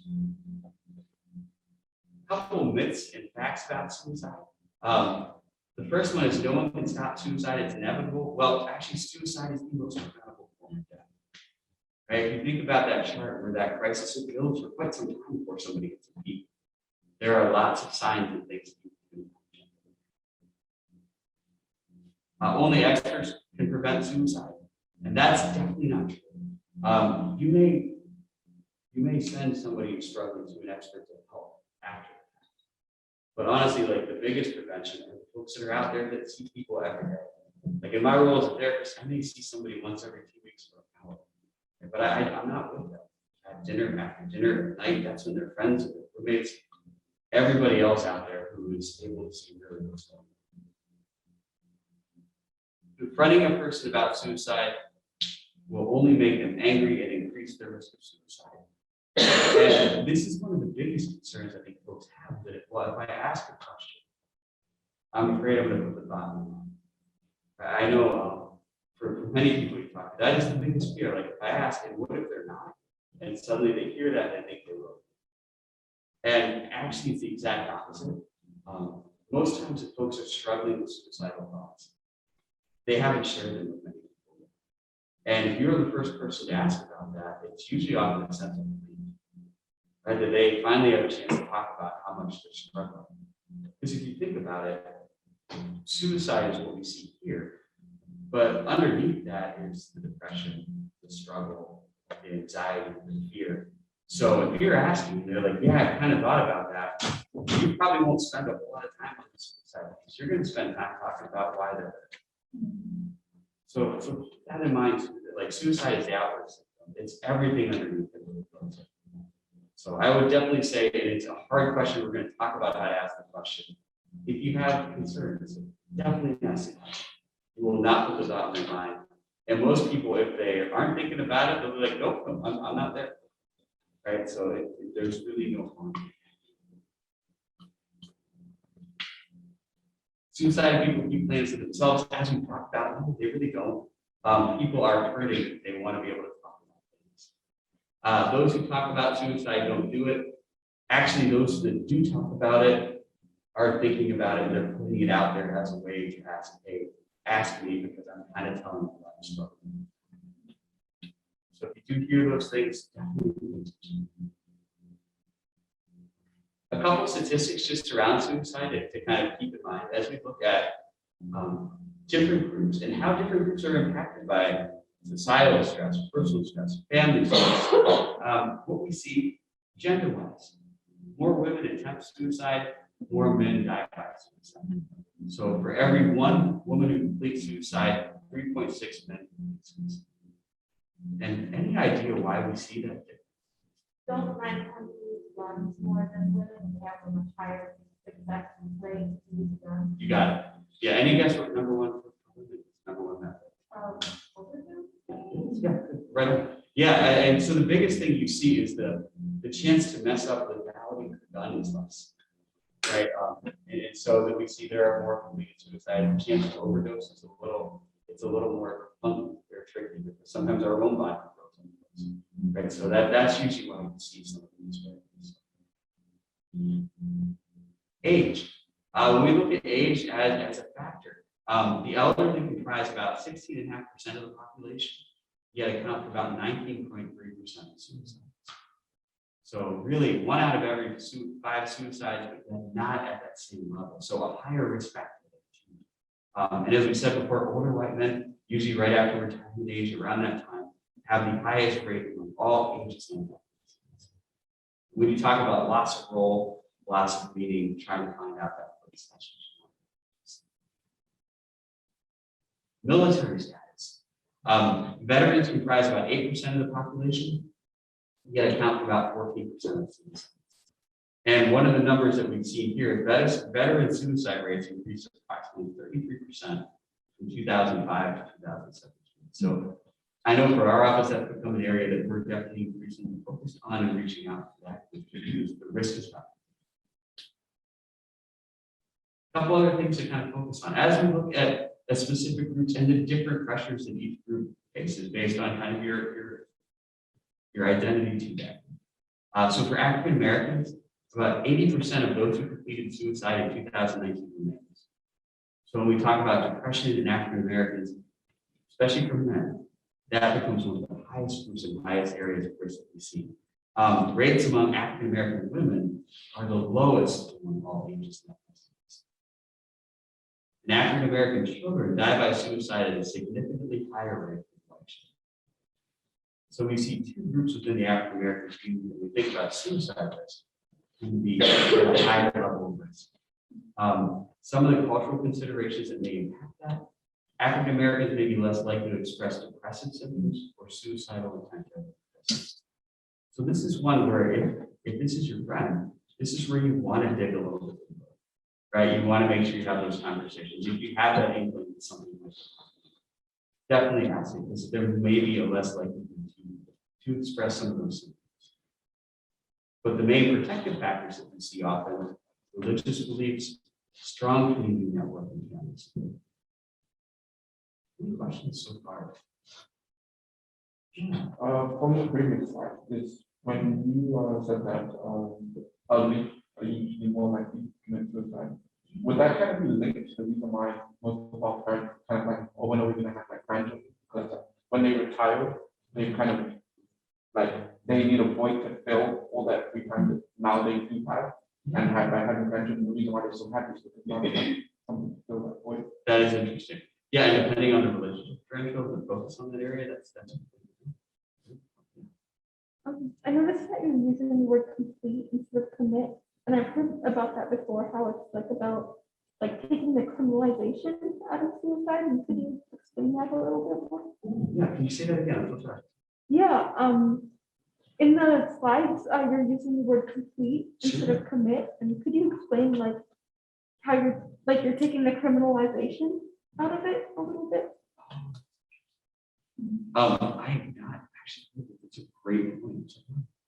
I actually, fun fact, I actually did the QPR training Tuesday. Yeah. Somebody else, and what he was talking about is that it really lowers the stigma around suicide or suicidal ideation, and allows us to like talk about it a bit more. Because the whole point of QPR is saying, asking the question and talking about it can really help prevent it. It ends up kind of trickling down to really helping prevent suicide on a larger scale, just by changing language. From instead of complete, looking at the word commit.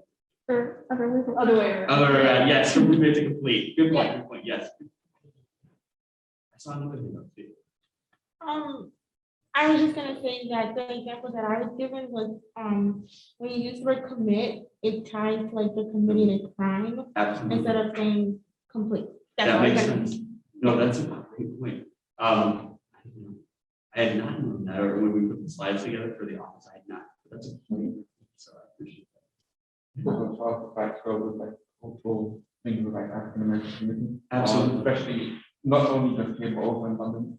Therapy, and the idea of that isn't something that really is normalized in that community. And if you do speak about that, then you consider some. Which makes you less likely to talk about it. Exactly. No, very, very good. Yeah, and I think we'll talk about that in a couple of other areas too, where you see like what is appropriate to talk about, who's appropriate to talk about it. So I think that's absolutely. Yeah, any other questions or comments? I think those are good.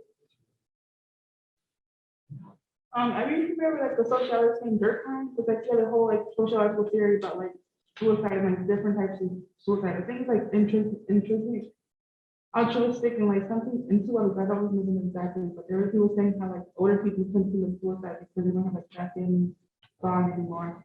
So I don't know what you said. I have not, it's been many years since I took, but I remember the name.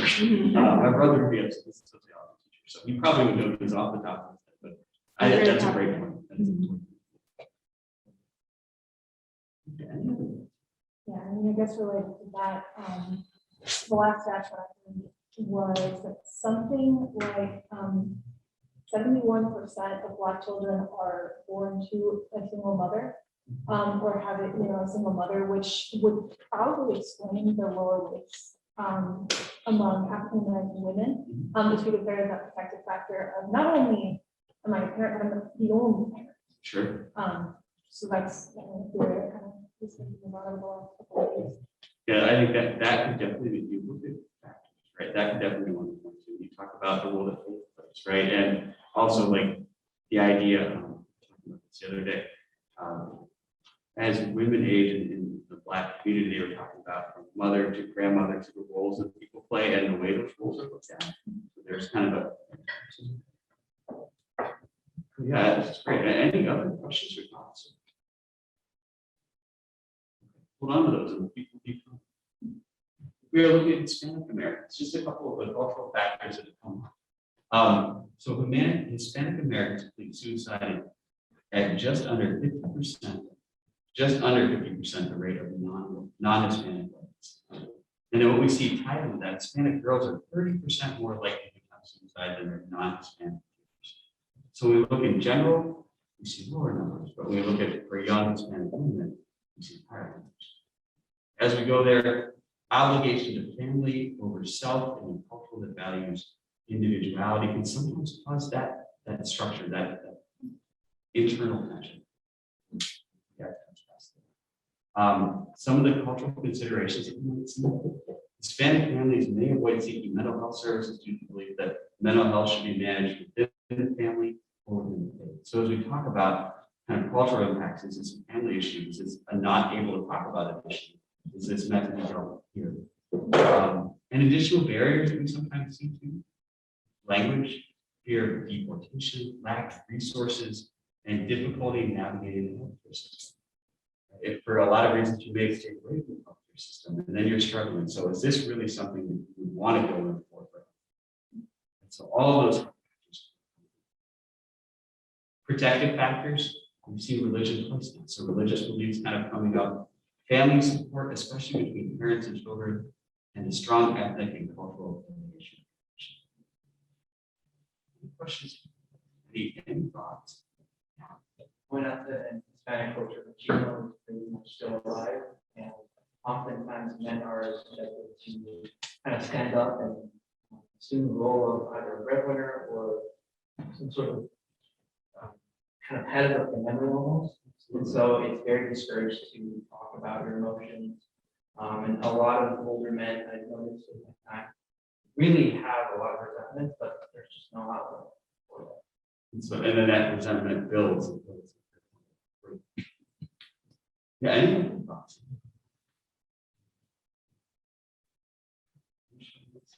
So for Native Americans, One thing that we see that Native Americans and Alaskan Native have the highest rate of suicide under underrepresented and ethnic and racial.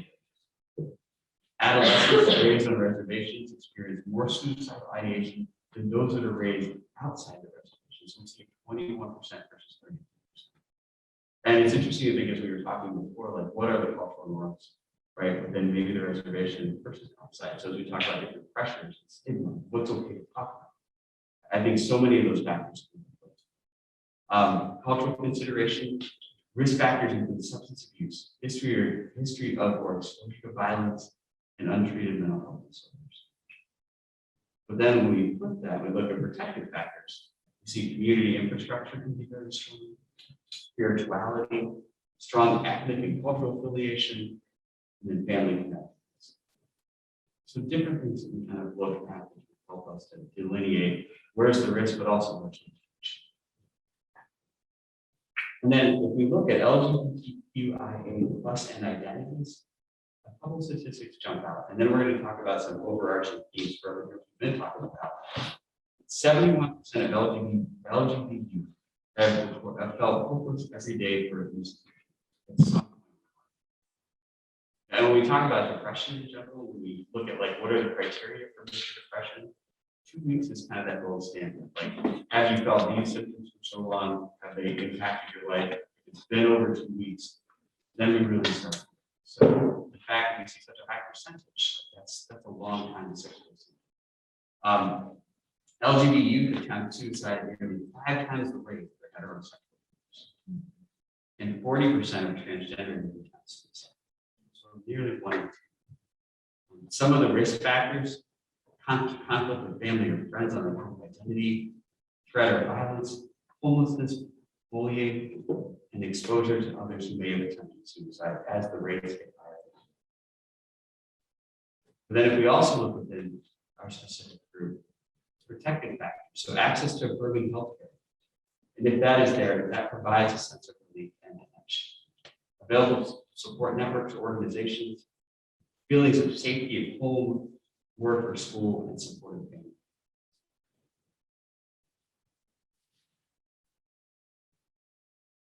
So we go over this and we'll bring up the next piece too. Just to bring up 2 important facts that when we look at race, gender identity, sexual orientation, and other demographic factors, they themselves are not risk factors tied to suicidal ideation or suicide, completing suicide. What we have found though, and would probably make sense to many of you, especially based on your comments, right, that the experiences, the increased intolerance, the daily transgressions that people might experience add up, right? Microaggressions, overaggressions, that those things. So when we talk to our friends who are struggling, oftentimes it is that idea that over time, those things build up. So the identity itself is not considered a risk factor, but the experience can build and make things good. So just something to keep in mind too. If you're talking to someone, there may be protective factors if they're part of that identity group, but there also may be additional risk factors, so things to keep in mind. Questions? Yes. I was gonna say, the last line about, I don't know exactly what it said, but it said that protective factor, protective factor was access to a person's healthcare. And that can also be, like something that defeats the person, because especially people, I took a whole class on myself. Oh, no, good. That's I have like a little bit of knowledge. I'm not an expert by any means, but people within the LGBT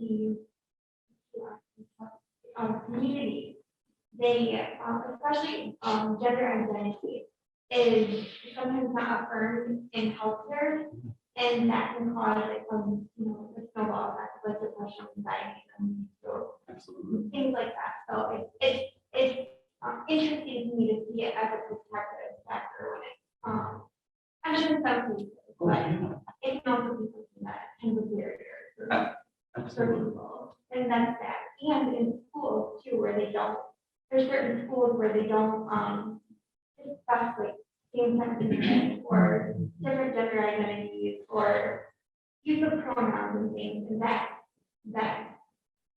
doesn't validate people, which also It's really sad. I'm a mom, so it's like, Oh my my son gosh. isn't having time for. No, but anyway.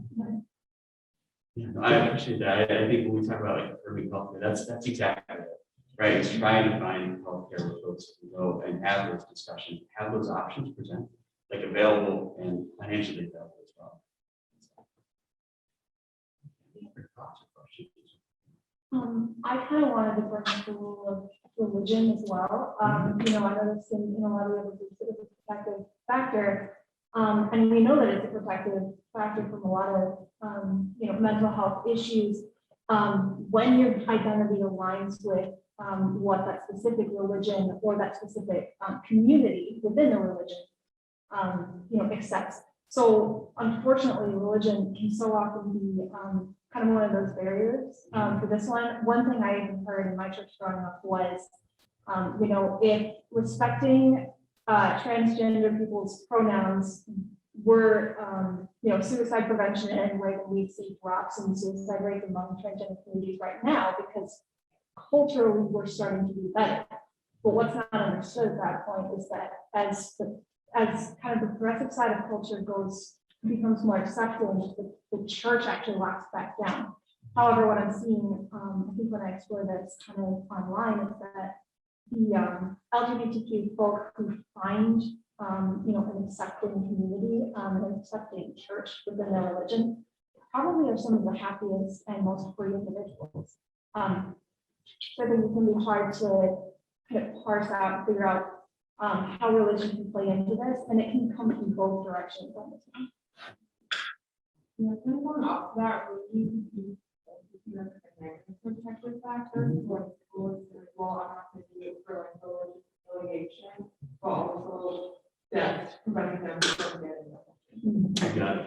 No, that's a great point too. But if you stop at that, you're still struggling, right? So absolutely. Yeah, I think what you brought up is a great point. With so many of these, finding out how do these things line up, right? And if it aligns with your values and beliefs, it can be a great protective factor. If it's at odds, it can add a significant amount of stress. Good comments.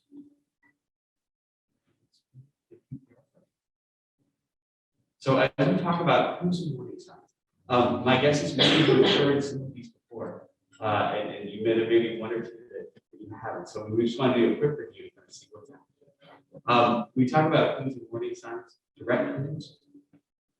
Direct are direct, for lack of a better word. They are the clues that, as we talk about what people say, these are going to be those clues that you will hear and be recognized by. Right? I've decided to kill myself. I wish I were dead. I'm going to commit suicide. I'm going to end it all. The one that's a mix of direct / indirect. If this or this doesn't happen, then I will kill myself. Right. So these are the direct things. And this is, as I was saying before, if someone is sober or if they're not sober, if you start to hear these things, these are definitely ones to take quite seriously. What tends to be a bit more common are the indirect ones. I think sometimes people will be that direct. If I'm asking somebody the question, hey, have you thought about suicide? Then, yeah, I thought about killing myself. I would sometimes, most often, I'll hear things like this, which are your indirect ones. Or I'm so tired of life that I just can't go on. My family would be better off without me. Who cares if I'm dead anyway? I just want out. I won't be around much longer, or pretty soon you won't have to worry about this. People will not have to worry about it. So those are kind of those indirect things we want to hear. Just kind of curious, based on all of your experiences, how many would say you've heard the more direct cues? How about indirect or statements? Yeah, and that, again, you can definitely hear both. These tend to be the ones that are a little bit more. Behavioral cues. We've talked a lot about situational cues that happen. These are the things that these behavioral ones are the things that people start with. So this may be if there's a previous suicide. If you are concerned about a friend and they have attempted before, that tends to be one of the higher risk factors. Any guesses why that might be?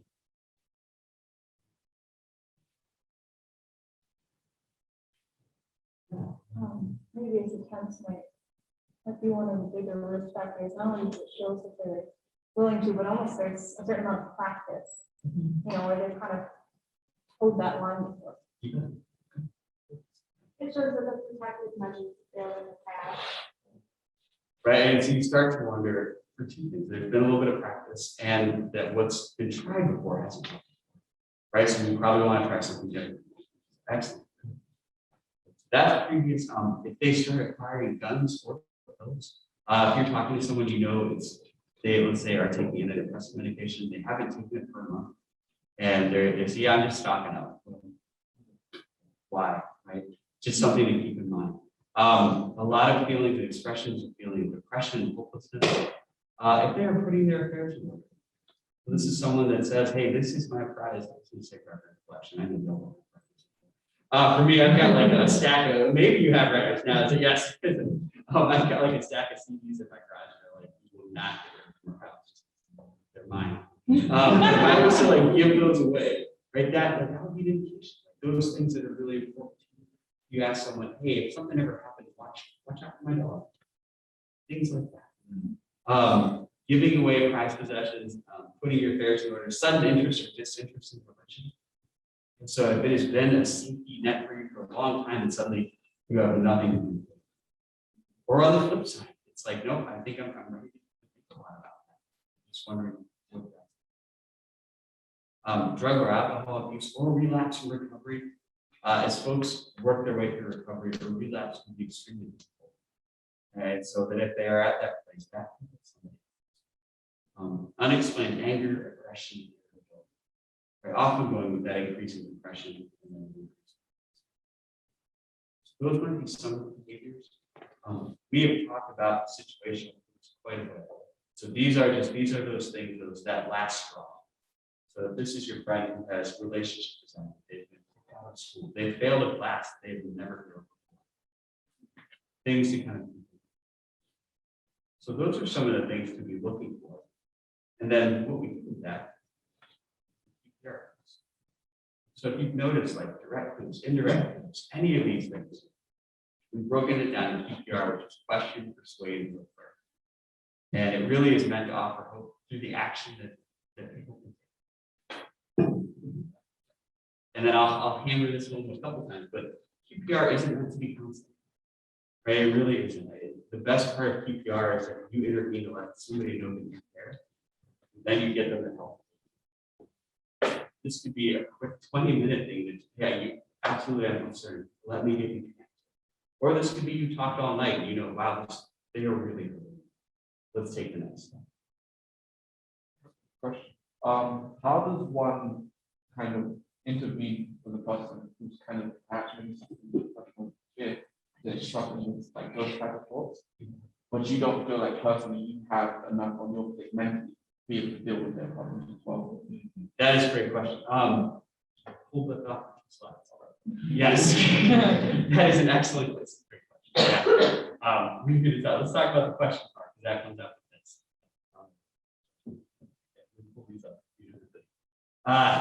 If you are thinking about the question, if you are worried that someone is struggling, if you're in doubt, don't wait, ask that question, right? So if you are thinking about like someone is really struggling, please do put it out there. Ask them if they are struggling. Ask them if they thought about suicide. We're going to take a look in a second about how to ask that question. One of the biggest things, and we are all often so busy, and we're going through things. One of the best things you can do if you're worried, though, is set aside time to talk to someone. Right? This isn't meant to be that question where, hey, I'm going to catch you for 5 minutes before class, or where other roommates are around, unless they're kind of involved in this. Make time to have a private place to talk. Slow down and have that conversation. Give yourself plenty of time, because you don't know how somebody will respond. Right? And again, if you think about thinking about suicide, it's the top, right? It's really the bottom stuff that we don't talk about. So if I've gone out on a crisis call and I find out, hey, somebody really needs to go to the hospital, I'm going to have some time before the ambulance gets there. And folks are, well, what do you talk about? Well, we talk about what's underneath, right? Like they're thinking about suicide, they have a plan, but you can only talk about that for minutes, right? Really, what's underneath all that is the stuff. And have your resources handy, and this may be like beforehand, what additional resource you get, if you want to review that, taking a peek at that, knowing about who else you're going to call.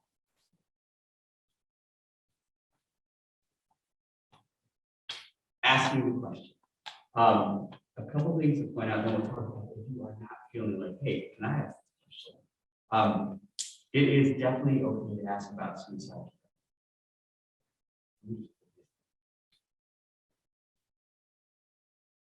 You don't want to leave a whole lot of room for interpretation. So when you ask about suicide, it can sometimes be easy to ask and say, hey, you've been thinking about hurting yourself. Oh, well, that could be many things, right? So when it comes to this, you want to be as direct as possible. So you can ask straight out, hey, have you thought about killing yourself? Like it can be that quick, that blunt, that out there. And it still has the same positive effects because people know. It can also be like, hey, when people are upset and you feel, sometimes they think about suicide. Is that something that you thought about? And honestly, for myself, that's usually where I'll go. Like you can throw it out there, but after I've talked to somebody for a while, like, hey, when people are this depressed, they feel this hopeless. Sometimes suicide comes up. Is that something you thought? You've worked really, really sad lately. I wonder if you thought about suicide. Has it been so bad? Have you considered that? Are you thinking about killing yourself? So you can go straight forward with it, or you can kind of add a little context to it. But the more important thing is just ask the question. One of the things I just wanted to follow up with your question is like, are you thinking about hurting yourself? I think a lot of people ask that because there's this assumption that self-harm is always tied to suicide, and actually in most cases it isn't. So somebody might misinterpret that question and not really want to answer it because maybe they are self-harming, or maybe you have like an eating disorder, or do kind of a passive self-harm thing where they like maybe just don't take care of themselves in a lot of cases. But yeah, so I guess that was just my comment. Absolutely. No, I think that's the only that is one of the reasons you don't want to leave a lot of room for other interpretation. Because it could apply to many things. Absolutely.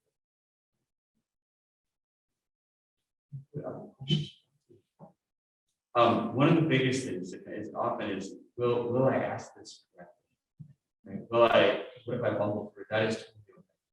Right? It doesn't have to be polished. It doesn't have to sound perfect. Remember, the biggest thing is that someone can tell you that. Even if it took you a couple ways to say it again.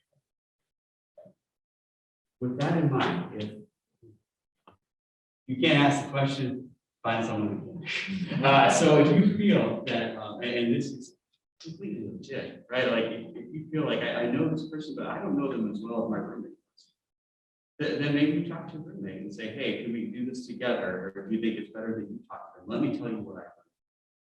Right? And so that way you sit down. So yeah, if you know emotionally and where you're at, or you just don't feel like you're the right person, that's okay. But then take that step to find who that right person is. So excellent.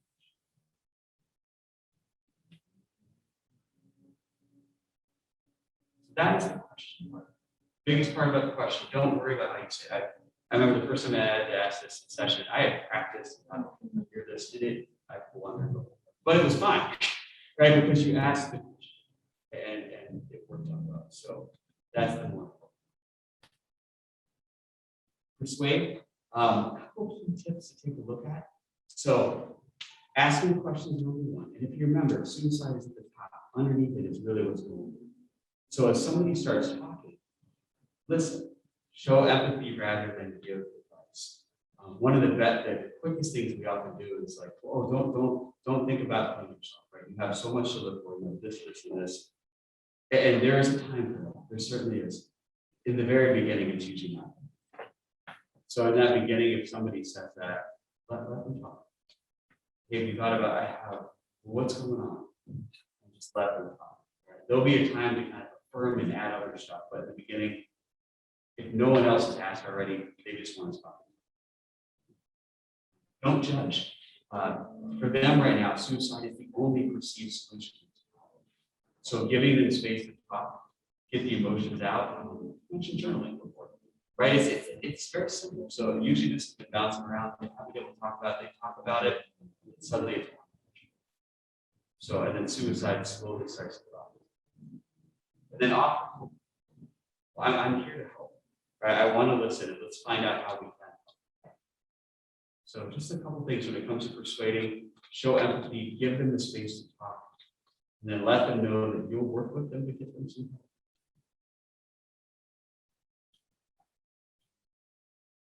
One thing at the very bottom of the concept is never promise confidentiality. If this comes up, it's like, yeah, there's something I want to talk to you about, but I need to know that you're not going to tell me. How many of you have heard that? That's a hard place to be, right? It's a hard place to be. One of the best things you can kind of say about that in this case is, well, I definitely understand your concern. Let's hear what's going on and let's see what we can do. Okay, I want to be here to help you. So whatever it is, we can figure this out. Right, so focusing on like what you need right now, what's going to help you versus getting kind of caught up in semantics. So you hear that? Hey, I absolutely understand that, but how can I help? Let's talk about and see what's going on.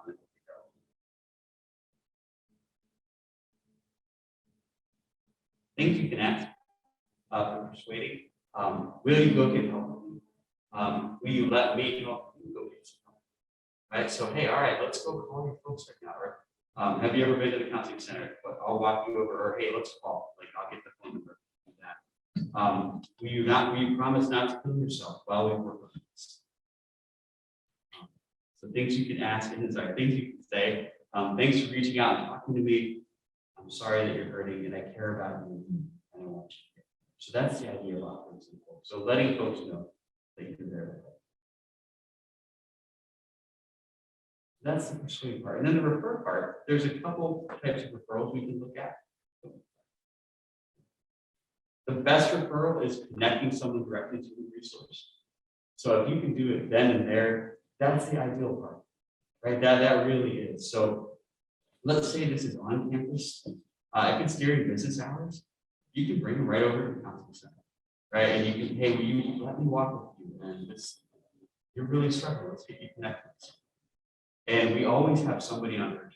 So like we'll have appointments scheduled, but we always have someone floating who's on urgent all different times.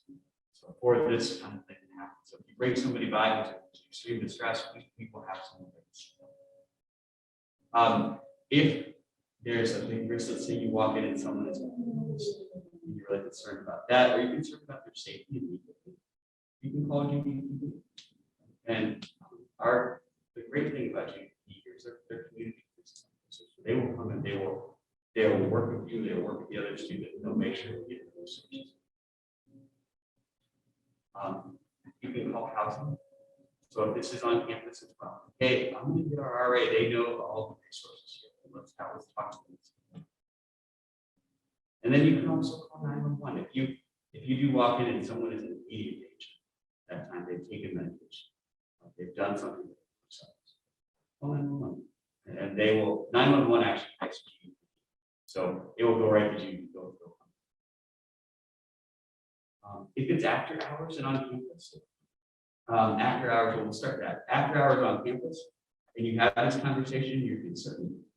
Go talk to your RA, right? Hey, like I want to go get so let's start this process now. Let's get some help. If it is off campus and you have this conversation, if they are in a immediate danger, that's what you can call like one day. If it's off campus and like, are you okay for tonight? Hey, let's crash. All right, and then I'm gonna crash here, or I'm gonna crash there, and we'll talk at 9 in the morning. Let's figure out what we're gonna do, where to go. So create that plan. So that's the best referral. You have kind of like that immediate plan. Second best, get a commitment for them to access help. So this would be if you had to wait for them. Like, hey, how about tomorrow we go do this? And I will walk over with you. Or if I can't go, hey, my friend's gonna go with you. Or we're gonna get your family involved. So that would be the second best. One of the resources you'll notice when you get like the digital handout, there's a couple of phone numbers on here, so maybe you can find it's peer support. If someone is struggling with suicidal ideation or feeling really stressed, those are additional ones.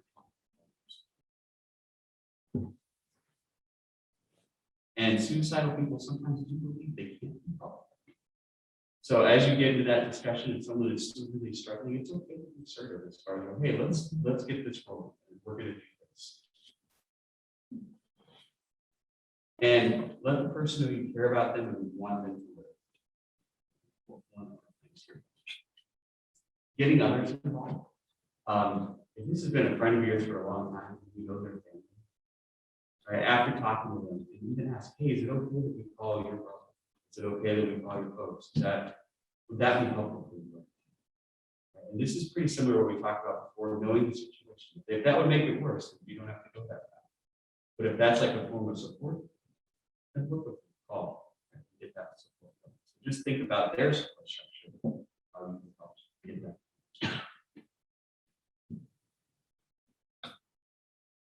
And then follow up with a visit. So if you've talked to someone and they have had a really hard day, and let's say they go get help, check on them, right? Send that text, send that phone call, and say, hey, how's it going? To let them know that what you talked about was okay to talk about, and that it's okay to come back.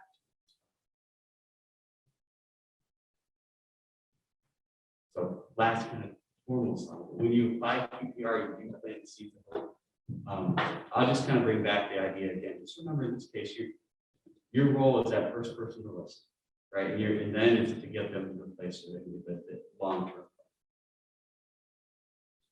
That's a lot of information. I know. It's a lot of, but I'm just kind of curious overall. Any questions? The question persuaded.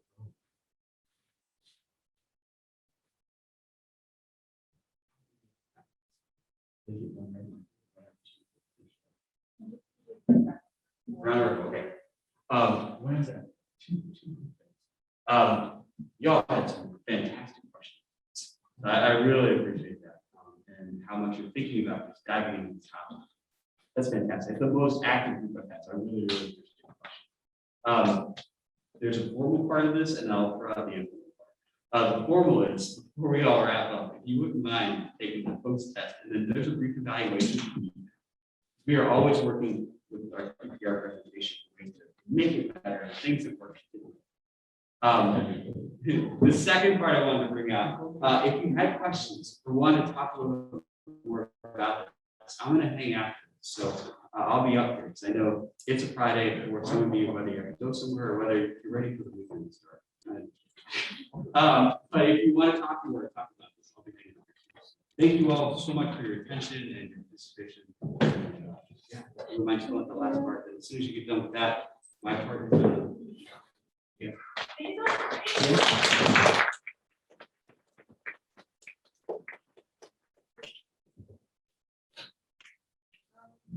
Hi there, everybody. Thanks for your questions. As we finish up, if you get those surveys, that's great. I'm also going to pop on the screen QR codes for the optional opportunity survey if you want to look at that for business cards. And then what is the other QR code? SR1 feedback. Okay, a feedback form for this self-reflection, what you like, what you'd love to see in the future, anything like that. We'd love to get that feedback if you're able to do it. And Ryan's going to get it out front. Any questions? Is that the same additional opportunities last time? you were here? Yes. Yes, yep, we're just thank you for running out here. Okay. Today's the last day to fill it out. Yep, it is the last thing. Anything else?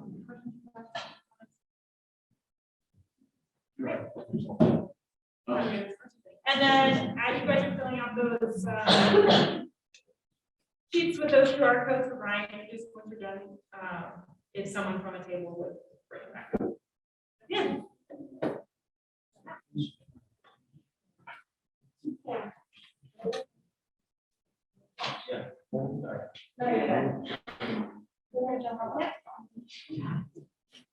Good.